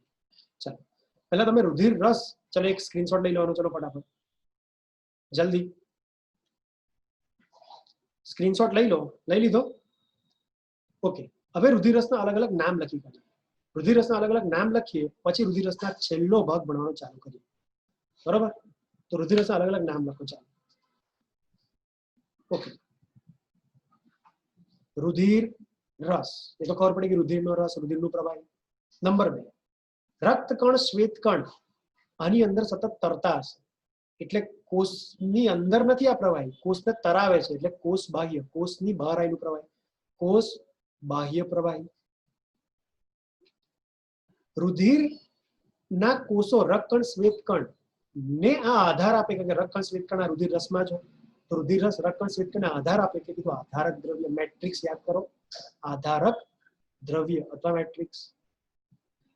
રક્તકણ, શ્વેતકણની વચ્ચે આવેલા હોય, કારણ કે બધું તરતું હોય તો વચ્ચે વચ્ચે રસ રસ રસ જ હોય, તો કોષોની વચ્ચે છે એટલે આનું બીજું નામ પડ્યું આંતરકોશીય દ્રવ્ય. અને દોસ્તો રુધિર રસને અંગ્રેજીમાં કહેવાય બ્લડ પ્લાઝમા. Blood plasma. થઈ ગયું? બસ આટલા નામ: રુધિર રસ, આંતરકોશીય દ્રવ્ય, બાહ્યકોશીય દ્રવ્ય, આધારક દ્રવ્ય અને પ્લાઝમા. હવે 10મો મુદ્દો કે આની અંદર કઈ કઈ વસ્તુ હતી. તો 10મો મુદ્દો દોસ્તો, આની અંદર 10 વસ્તુઓ મને દેખાય છે, મારી રીતે મેં 10 વસ્તુઓ નક્કી કરી છે, એટલે બીજી વાર જોવાની જરૂર નથી, શાંતિથી જોયા કરીએ. ચાલો, પહેલા લખી કાઢું. ચલો લખતા જઈશું ધીમે ધીમે, એક એક ભણતા જઈને લખતા જઈએ. ચલો, પહેલું પાણી એટલે વોટર. તમે બિલીવ નહીં કરો દોસ્તો, હું પહેલા લખી જ રાખું થોડું, 3 વસ્તુ, 10 માંથી 3 વસ્તુ લખી રાખું એટલે પર્સન્ટેજમાં તમને અત્યારે યાદ રહી જાય. 10 વસ્તુમાંથી 3 વસ્તુ એવી છે જે મહત્તમ અંશે રુધિર રસમાં આવેલી. પહેલું પાણી. ટોટલ બધામાંથી જે હું 10 વસ્તુ ભણાવવાનો છે ને એમાંથી પાણીનું પ્રમાણ 90 થી 92% હોય. એટલે વિચાર કરો, રુધિર રસમાં 90 થી 92% તો પાણી જ હોય, બાકીના 8% હોય જે કહીશ એ બધું. 8% જે કહીશ એ બધું, પણ 92% તો પાણી જ હોય. એટલે વિચાર કરો, રુધિર રસ પાણી પાણી પાણી જ છે, પાણી સિવાય કશું જ નથી. ખબર પડી? કારણ કે 92% 90% તો પાણી હોય. ઓકે, બીજું ક્ષાર હશે. ભણીએ છીએ ક્ષાર પછી, અત્યારે કહી રાખ્યું. ક્ષારનું પ્રમાણ 0.9% હશે, 0.8 થી 0.9%. અને બહુ બધા પ્રોટીન હશે, રુધિરના પ્રોટીન હશે, અને રુધિરના પ્રોટીન નું પ્રમાણ હશે 7 થી 8%. ખબર પડી? તો 7 થી 8% પ્રોટીન, 0.9%, 0.8% 1% જેટલો ક્ષાર, અને 90% થી 92% પાણી. બાકીનું થોડું પોઈન્ટ પર્સન્ટેજમાં બચે છે, થોડું ઘણું બીજા બધા હવે હું ભણાવીશ 7 તત્વો, આ 3 ને છોડીને બીજા 7 તત્વો એ હશે.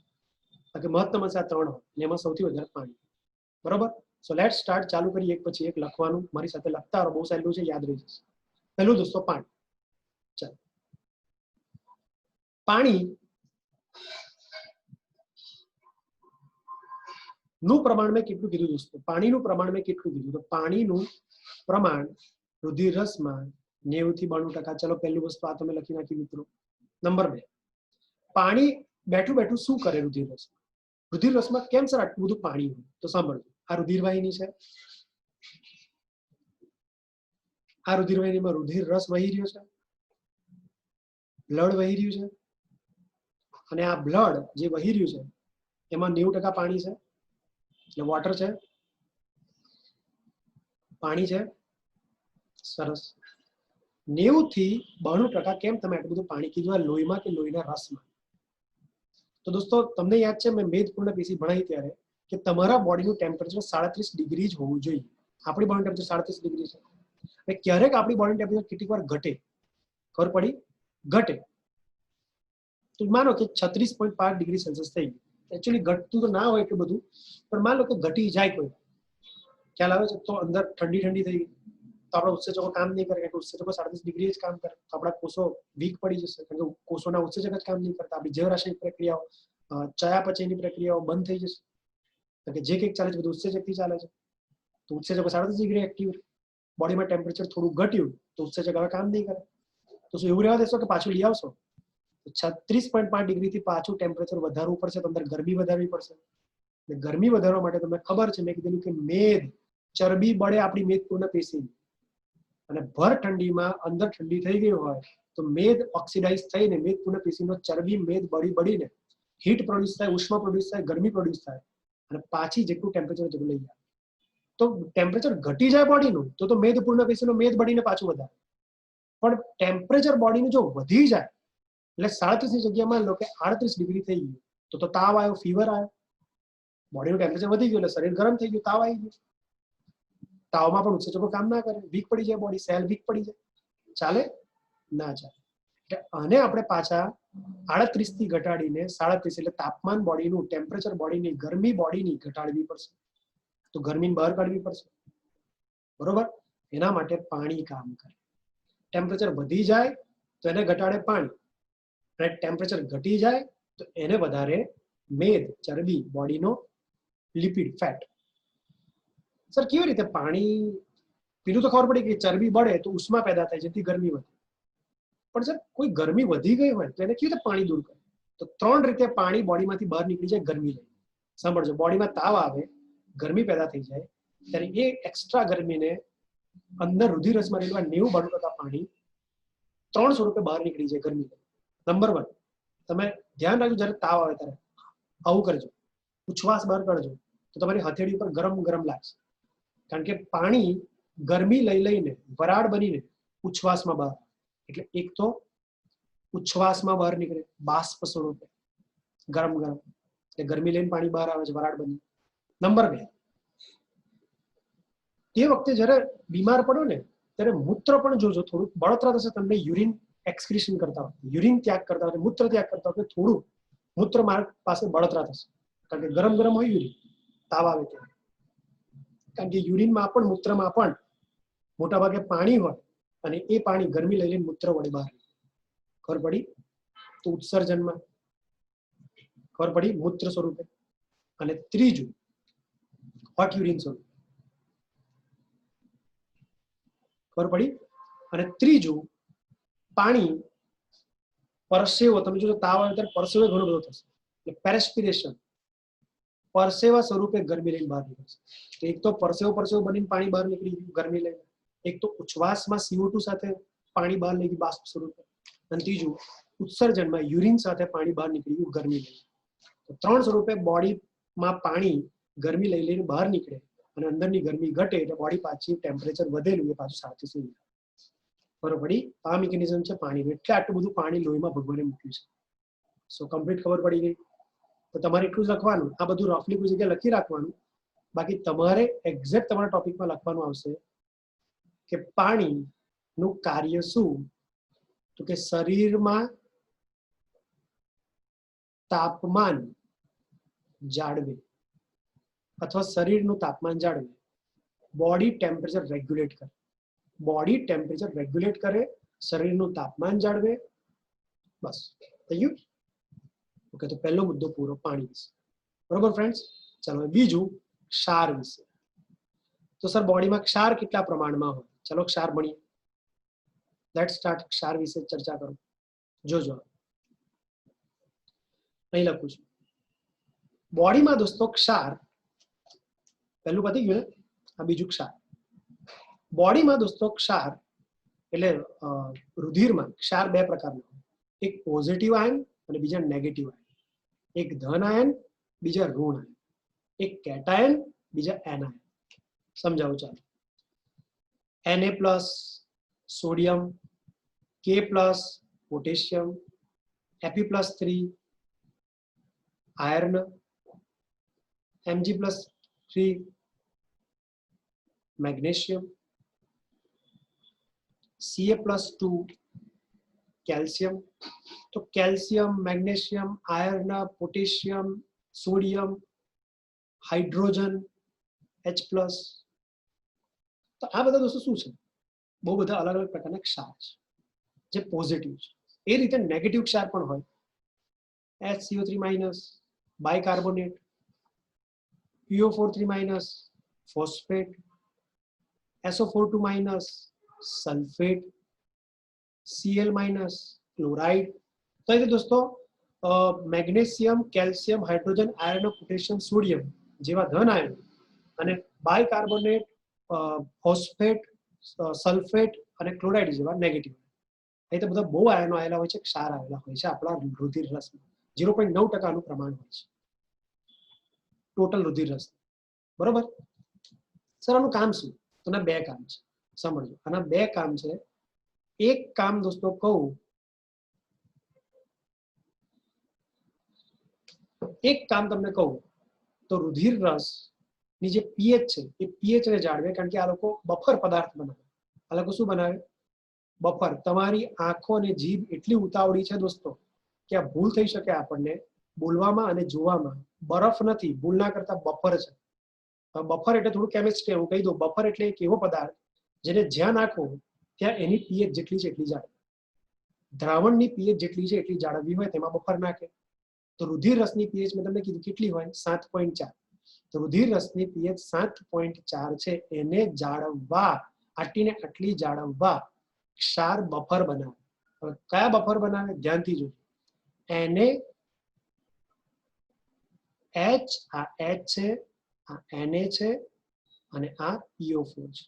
ત્રણ ભેગા થઈ જાય તો શું બને? NaH2PO4 sodium dihydrogen phosphate. ફરી એકવાર સોડિયમ ડાયહાઇડ્રોજન ફોસ્ફેટ. એ જ રીતે બીજો બનાવો, Na2HPO4 ડાયસોડિયમ હાઇડ્રોજન ફોસ્ફેટ. બસ. તો બહુ જ વાર પૂછાય છે નીટમાં, આ બે બફર પદાર્થ છે. રુધિર રસમાં સતત ફરતા સૌથી વધારે માત્રામાં આવેલા બફર કયા? જે પીએચ ને રુધિરની 7 પીએચ ને જાળવી રાખે આજીવન. એવા બે બફર છે જે ક્ષાર આયન ભેગા થવાથી બને, સોડિયમ હાઇડ્રોજન ફોસ્ફેટ ભેગા થવાથી બને.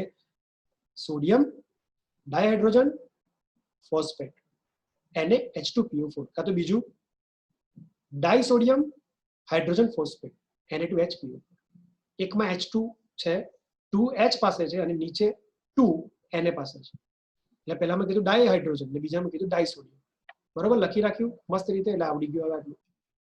તો પહેલું કામ તો ખબર પડી કે પીએચ જાળવવું, અને બીજું કામ છે દોસ્તો આશ્રુતિ નિયમન કરવું. હવે આ નહીં આવડે બરોબર સારી રીતે, કારણ કે આના માટે આખું ચેપ્ટર 11 હું તમને ભણાવવાનું છું. આખું આશ્રુતિના બેઝ ઉપર છે, વનસ્પતિ લગતું ચેપ્ટર છે આશ્રુતિ નિયમન.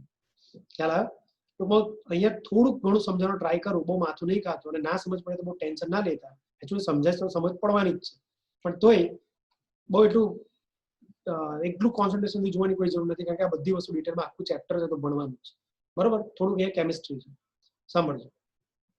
થોડુંક સમજાવવાનો ટ્રાય કરું. હા, તો અહીંયા જો સમજાવું, જોજો. માની લો, ચલો આને અલગ પાડ દઈએ એટલે ભેગું ના થાય, એટલે સમજાવતા પાડ મને. જોજો.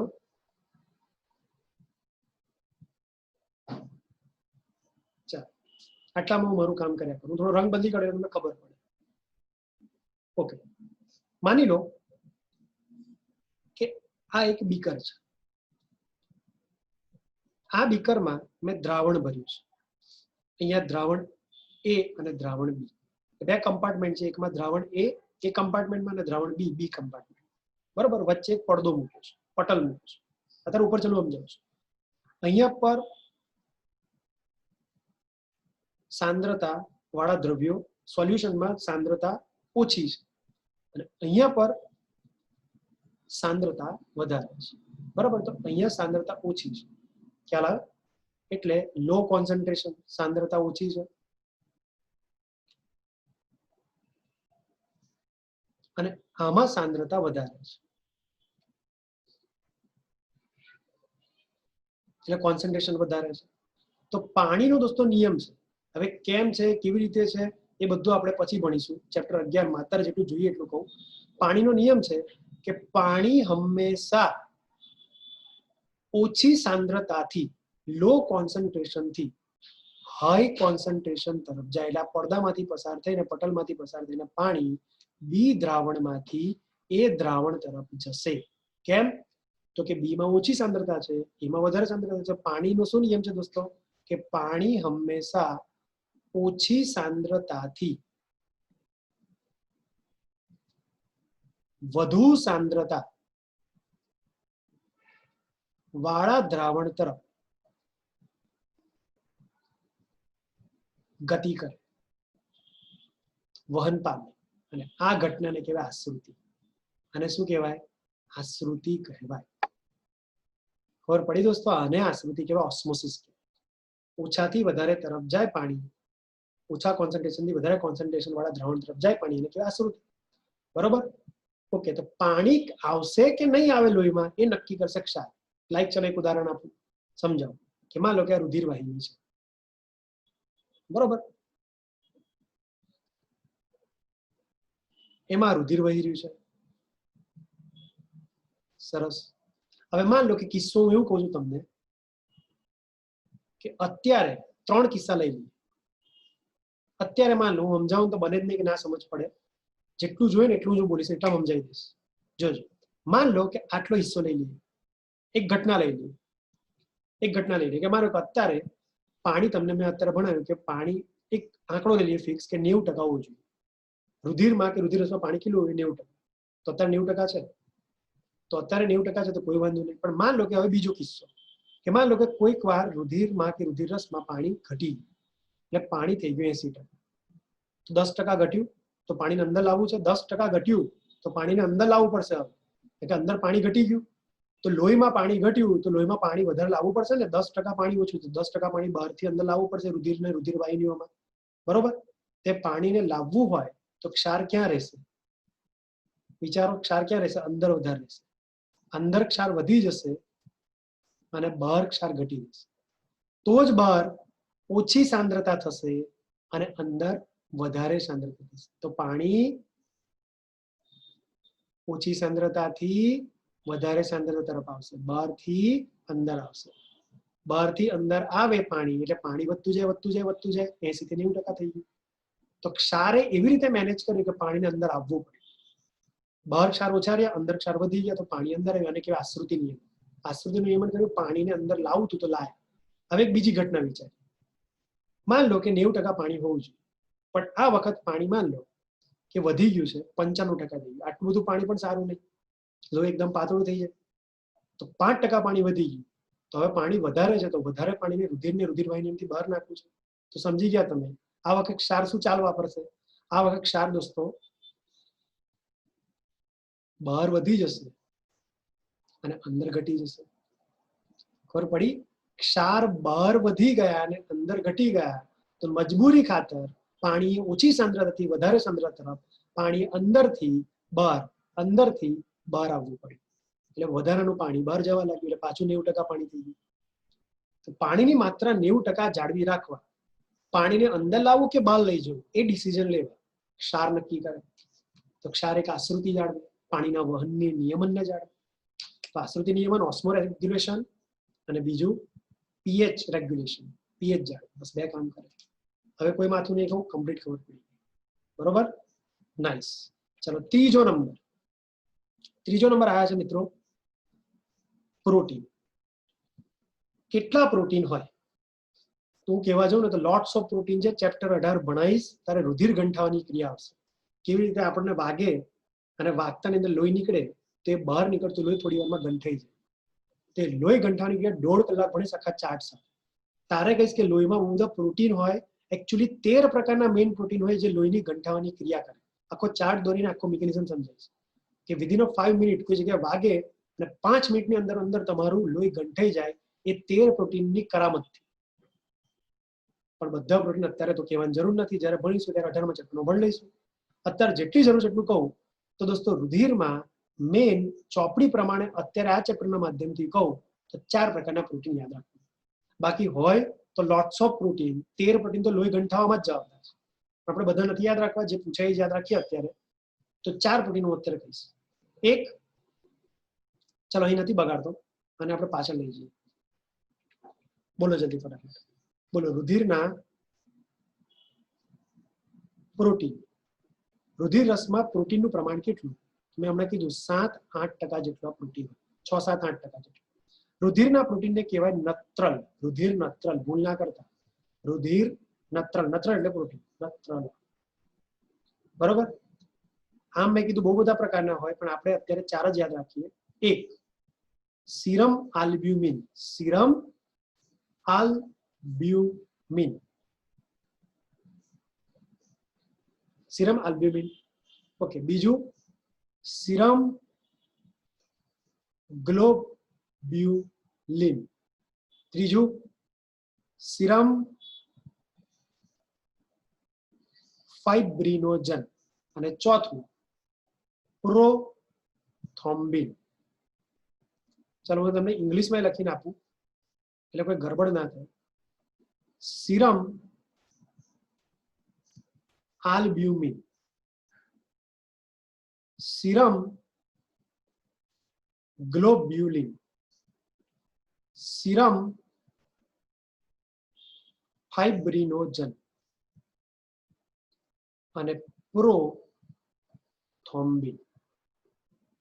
નાઈસ. આમ બહુ બધા હોય. રુધિર ગંઠાવા માટે 13 પ્રોટીન જવાબદાર છે, પણ આપણે આટલા યાદ રાખીએ. 13 માંથી 2 તો કહી દીધા. જો આ બંનેના કાર્ય દોસ્તો રુધિર ગંઠાવા માટે જવાબદાર. રુધિર ગંઠાવા માટે જવાબદાર. એટલે લોહી ગંઠાઈ જાય તો લોહી ગંઠાવાની ક્રિયામાં 13 પ્રોટીન જોઈએ, એમાંથી આ 2 પ્રોટીન છે. જોઈશું 18મા ચેપ્ટર. સીરમ ગ્લોબ્યુલિન એક પ્રકારનો એન્ટીબોડી છે. એન્ટીબોડી. સર આ શું બોલ્યા? ચલો હું તમને કહું. મેં તમને અત્યારે યાદ છે, મેં કીધેલું બી લસિકા કણ હમણાં થોડી વાર પહેલા બોલેલો કે એક પ્રકારનો શ્વેત કણ છે બી લસિકા કણ, લિમ્ફોસાઇટ. 12મા ધોરણમાં ચેપ્ટર 8માં, જે અત્યારે મારે ચાલે છે 12મા ધોરણમાં, રોગો વાળા ચેપ્ટરમાં આખો મિકેનિઝમ કહીશ કે આપણી રોગ પ્રતિકારક શક્તિ, આપણી ઇમ્યુનો સિસ્ટમ, આપણી બોડીની આર્મી, આપણા બોડીના બધા શ્વેત કણ કેવી રીતે લડે. અને નેક્સ્ટ ચેપ્ટરમાં થોડુંક કહીશ પાછું શ્વેત કણ ચલાવીશ ત્યારે. તો બી લસિકા કણ જે એક પ્રકારનો શ્વેત કણ છે એ એન્ટીબોડી બનાવે. શું ના આવે દોસ્તો? એન્ટીબોડી. અને આ એન્ટીબોડી આપણી અંદર પ્રવેશેલા આતંકવાદી એટલે લાઈક બેક્ટેરિયા, કોણ? બેક્ટેરિયા કે કોઈ બીજા જે રોગકારક છે, આપણી બોડીમાં રોગ કરે, એને એન્ટીબોડી મારી નાખે. ખ્યાલ આવે? કિલ કરી નાખે, મારી નાખે. એનો કે એન્ટીબોડી રક્ષણ આપે. અને કશું જ નહીં, એન્ટીબોડી એક દોસ્તો પ્રોટીન છે. અને આ એન્ટીબોડી પ્રોટીનનું બીજું નામ મેં કીધું સીરમ ગ્લોબ્યુલિન. ખબર પડી? એટલે એનું બીજું નામ એન્ટીબોડી. જે શું કરે? રોગ પ્રતિરક્ષણ આપે. હવે કેવી રીતે આપણે તો 12માં ભણવાનું છે, પણ થોડું તોય આવતા લેક્ચરમાં કહીશ. શ્વેત કણ ભણીશ ત્યારે. રોગ પ્રતિરક્ષણ આપે. થઈ ગયું. અને આલ્બ્યુમિનનું કામ પેલા ક્ષાર સાથે ભેગા થઈને એક તો પીએચ જાળવે 7.4 અને બીજું આશ્રુતિ નિયમન જાળવે. આગળના ક્ષારના જ કામ આ કરે, ક્ષારનો ભાઈબંધ બને, આશ્રુતિ નિયમન કરે. શું અઘરું હતું? પતી ગયું. રુધિરના નત્રલ અથવા પ્રોટીન. રુધિરમાં બધા પ્રોટીન હોય. 13 તો રુધિર ગંઠાવા માટે જવાબદાર છે, જે રક્ત કણિકા વડે રિલીઝ થશે. અને બધું ડિટેલમાં જોઈશું ચેપ્ટર 18માં. અત્યારે 2 પ્રોટીન લોહી ગંઠાવા માટે જવાબદાર જોયા. બ્લડ ક્લોટિંગ એટલે લોહી ગંઠાવાની ક્રિયા. ઓકે. એક સીરમ ફાઇબ્રિનોજન, બીજા સીરમ પ્રોથ્રોમ્બિન. સીરમ ગ્લોબ્યુલિન એક પ્રકારનો એન્ટીબોડી છે જે બી લસિકા કણ વડે બને, એક પ્રકારનો પ્રોટીન છે. અને આ પ્રોટીન રોગ પ્રતિરક્ષણ આપે, દુશ્મનોને માર નાખે, જે આપણી બોડીમાં પ્રવેશ આપણને રોગ કરે એવા લોકો. ઓકે. અને ચોથું છેલ્લું છે સીરમ આલ્બ્યુમિન, જે બોડીમાં રુધિરની પીએચ જાળવે અને રુધિરમાં પાણીનું આવા જવાની પ્રક્રિયાનું નિયમન કરે, આશ્રુતિનું નિયમન, ઓસ્મોટિક રેગ્યુલેશન. થઈ ગયા. તો આ ત્રીજો નંબર પત્યો. 10 વસ્તુ ભણવાની હતી, પછી મેઇન 3 હતી તો પતી. બરોબર. હવે ચોથી થોડી વાર લાગશે મને બોલતા, બાકી બધું બહુ નાનું નાનું છે. ચલો ચોથો નંબર. ચોથો નંબર દોસ્તો શું આવશે? ચોથો નંબર આવશે પોષક તત્વ. બાકીનું બધું તો આમાં ખાલી થોડીક વાર લાગે બોલવામાં, થોડુંક વ્યવસ્થિત બોલીશ, બાકી બધું બહુ નાનું નાનું છે. ચલો ચોથું પોષક તત્વ વિશે સમજાવો. સાંભળો.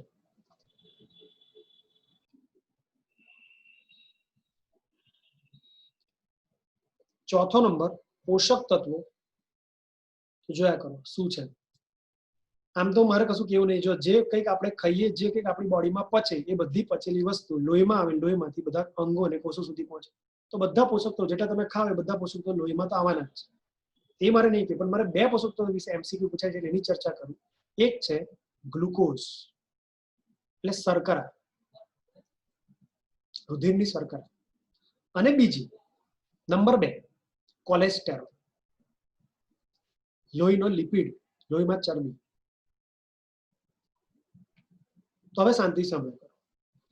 જ્યારે તમે ખાવા બેસો, હું ચોપડી પ્રમાણે પહેલા ભણાવું, પછી સાચું કહું એક્ઝેક્ટલી શું હોય. જ્યારે તમે ખાવા બેસો, ખાઈ લો, અને ખાધા પછી 2 કલાક પછી 2 અવર આફ્ટર મેલ, એટલે કે 2 કલાક જમ્યા પછી 2 કલાક બેસી રહો ને 2 કલાક પછી તમે જો બ્લડનો ટેસ્ટ કરાવો, તો તમે લેબમાં જાઓ, લેબમાં તમારું 100 ml બ્લડ લેવામાં આવે. સાંભળજો, કેટલું? 100 ml લોહી લેવામાં આવે. તો એટલા 100 ml લોહીમાં કેટલી શર્કરા આવી જોઈએ? જમ્યા પછી 2 કલાક પછી, ખાવાનું પચ્યા પછી તમારા લોહીમાં 100 ml લોહીમાં, બધું નહીં, 100 ml લોહી કાઢ્યું, એટલા 100 ml લોહીમાં કેટલી શર્કરા આવી જોઈએ? તો ટેસ્ટ કર્યો તો ખબર પડી કે 90 થી 120 mg શર્કરા આવવી જોઈએ. કોઈ પણ નોર્મલ વ્યક્તિ હોય તો એના 100 ml લોહીમાં 90 થી 120 mg સુગર હોવી જોઈએ, શર્કરા હોવી જોઈએ, તો એ વ્યક્તિ નોર્મલ. પણ જો 120 mg કરતા સુગર વધી ગઈ તો એને ડાયાબિટીસના થોડા ઘણા લક્ષણ છે. હવે સુગર વધે કેમ, ડાયાબિટીસ શું છે, એમાં શું થાય, બધું ભણીશું ચેપ્ટર 22માં. બરાબર. અત્યારે આટલું ઇનફ છે. હા, આ ચોપડીની માહિતી. હવે હું તમને એક્ઝેક્ટ સાચી માહિતી કહું, એટલે હું સાચી માહિતી માટે લખું છું નોંધ, એક્સ્ટ્રા. ચોપડી પ્રમાણે પૂછાય તો આટલું જ લખવાનું. 2 કલાક પછી જમ્યા પછીની બ્લડની અંદર સુગરનું પ્રમાણ કેટલું? તો કે 90 to 120 mg પર 100 ml લોહી. ખબર પડી?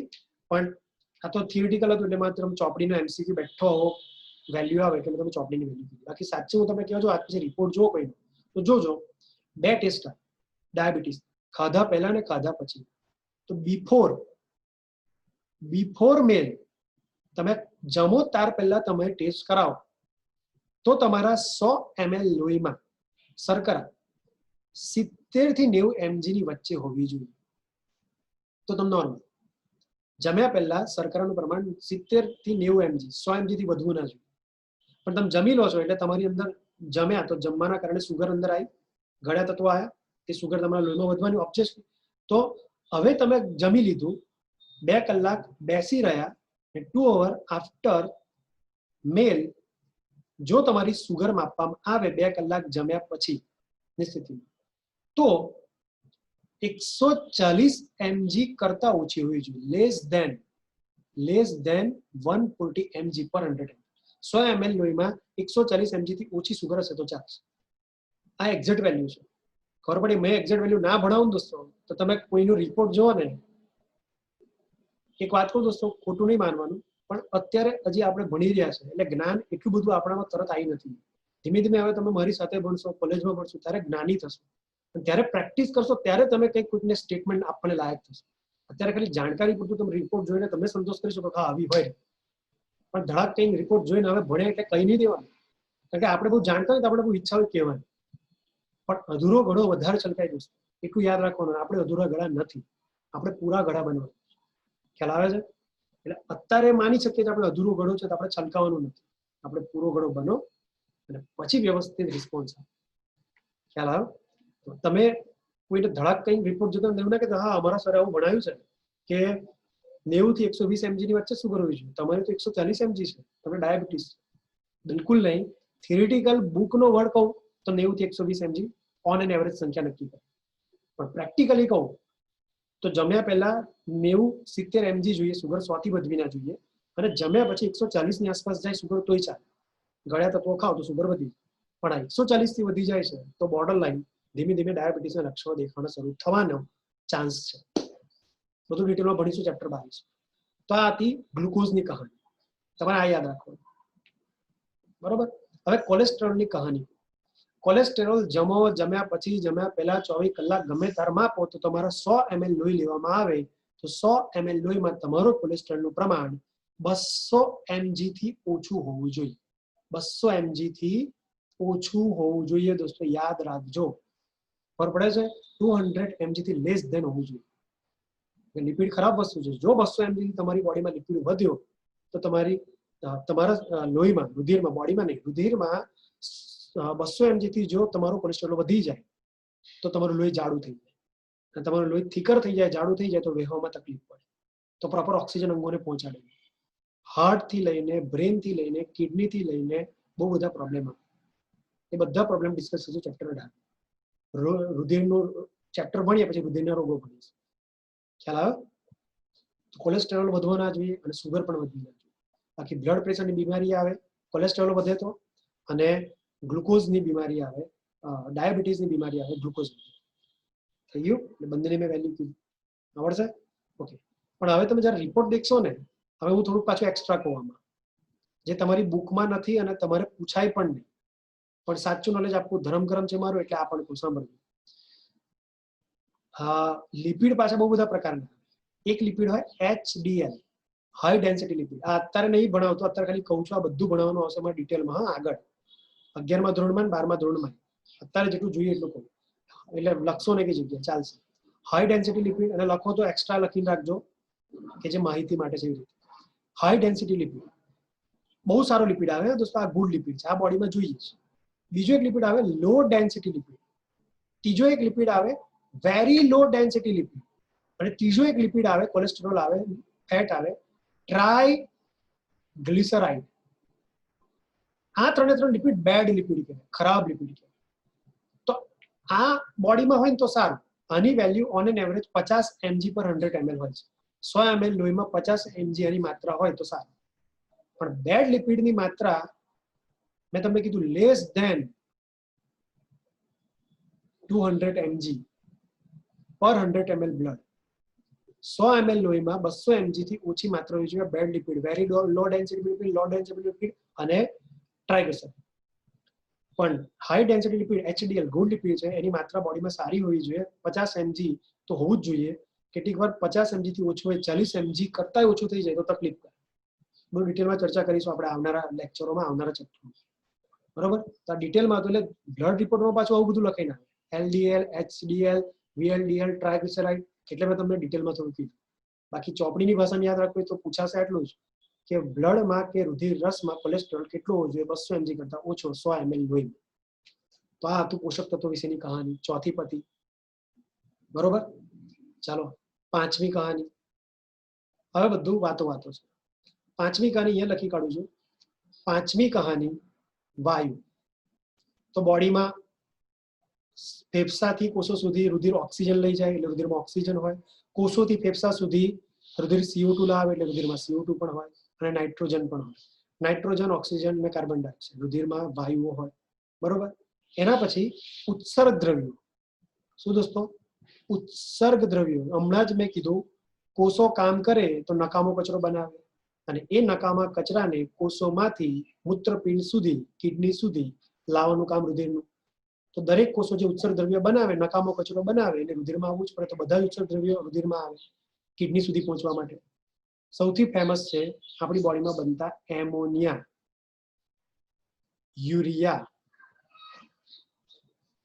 Uric acid. હવે ધ્યાનથી બે નામ સાંભળજો. હાઇપોક્સેન્થિન, હાઇપોક્સેન્થિન, ઝેન્થિન, હાઇપોક્સેન્થિન.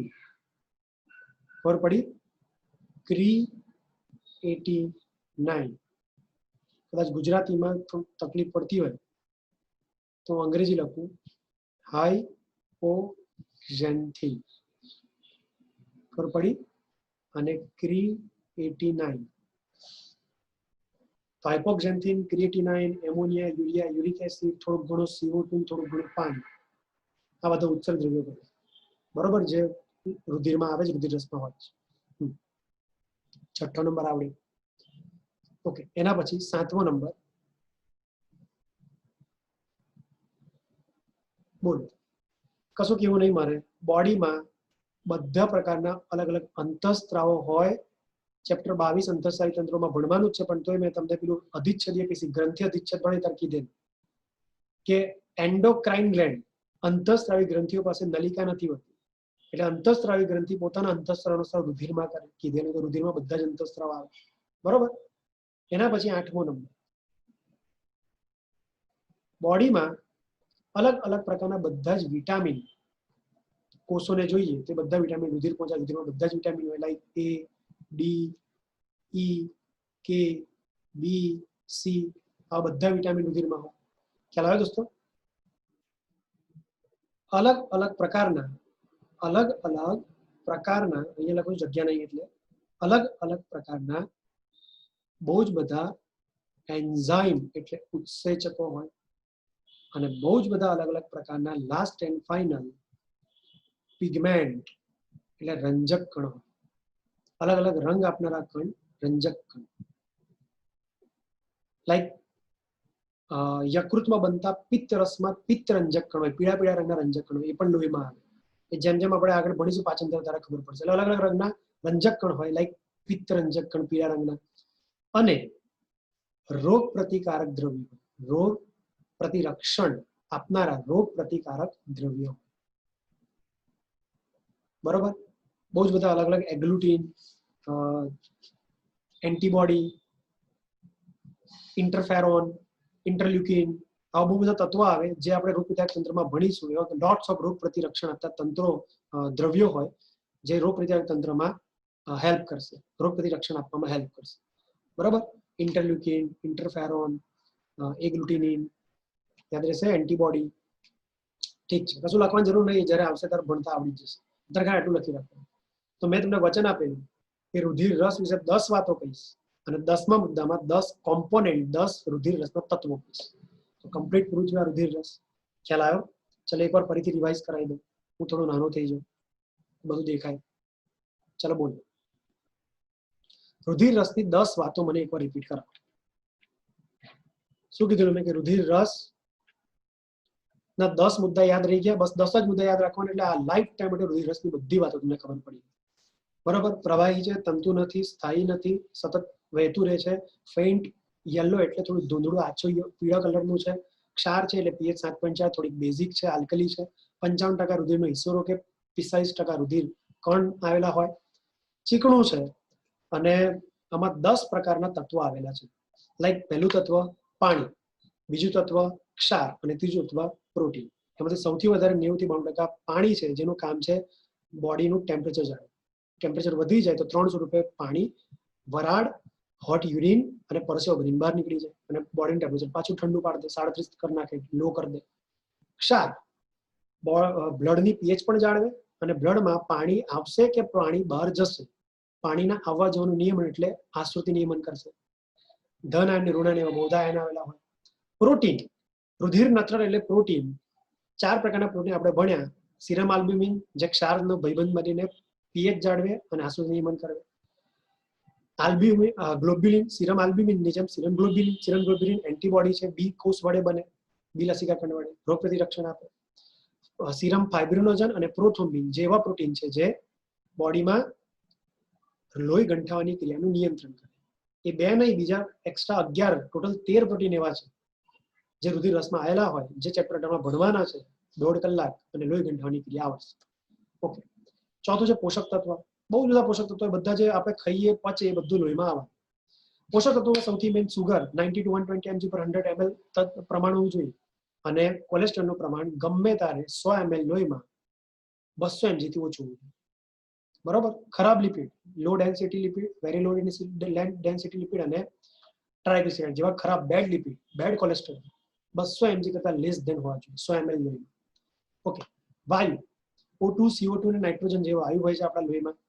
Vitamin A D E K B C બધા પ્રકારના વિટામિન હોય. બોડીમાં બધા પ્રકારના અંતઃસ્ત્રાવી ગ્રંથિ વડે પડતા અંતઃસ્ત્રાવો હોય.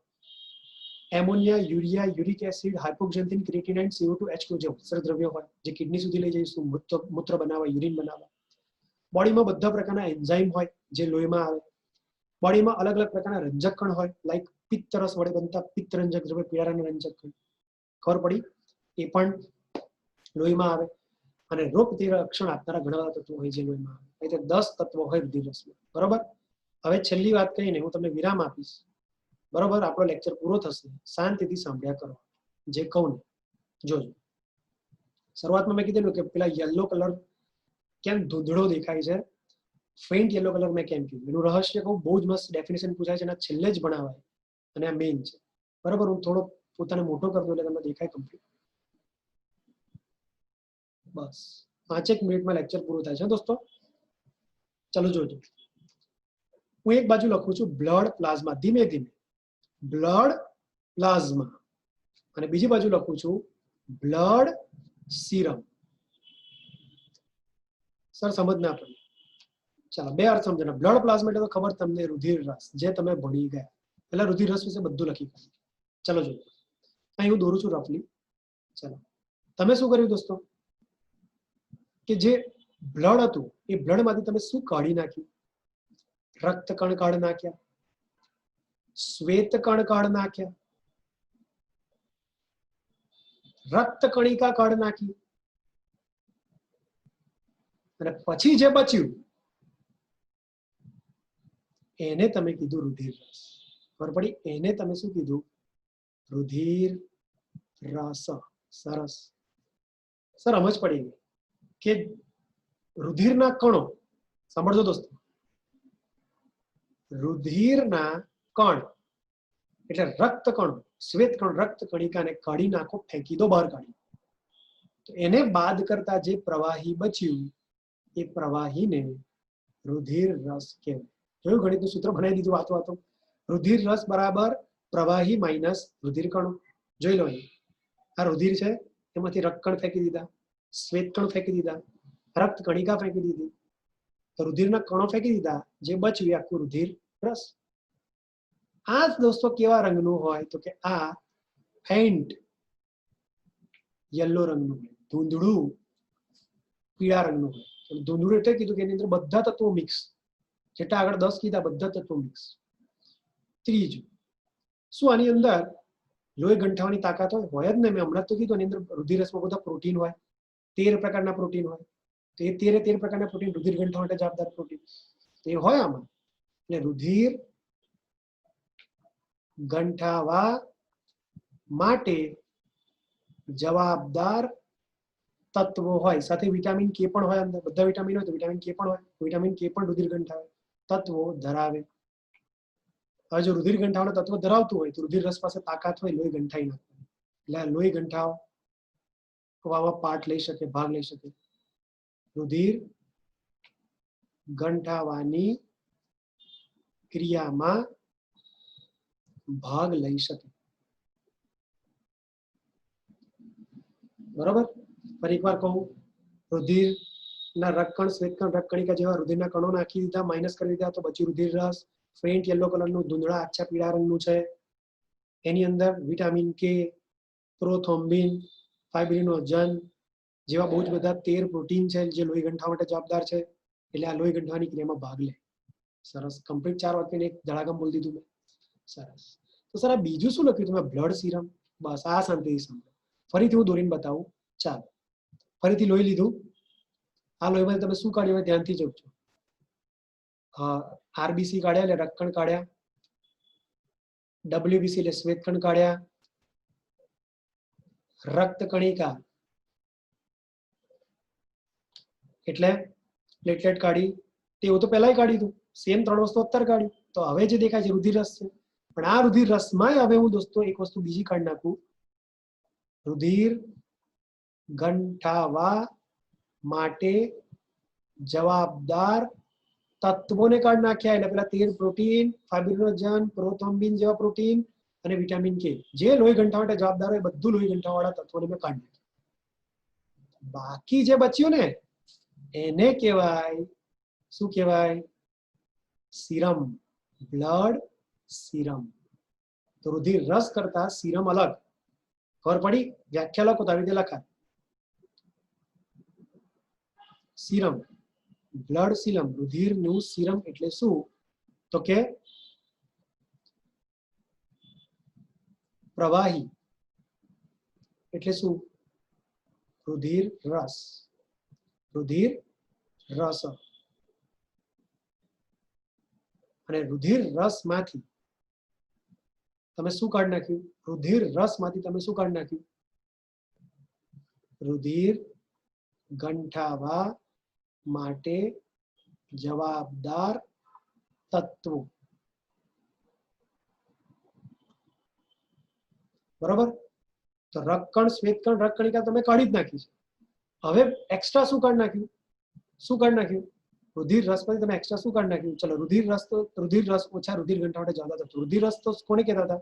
રુધિર રસ એને કહેતા હતા કે રુધિરના કણો બાદ કરી દો પછી જે બચતું તેને રુધિર રસ કહેતા હતા. રાઈટ? રુધિર રસ કહેતા હતા. બરોબર?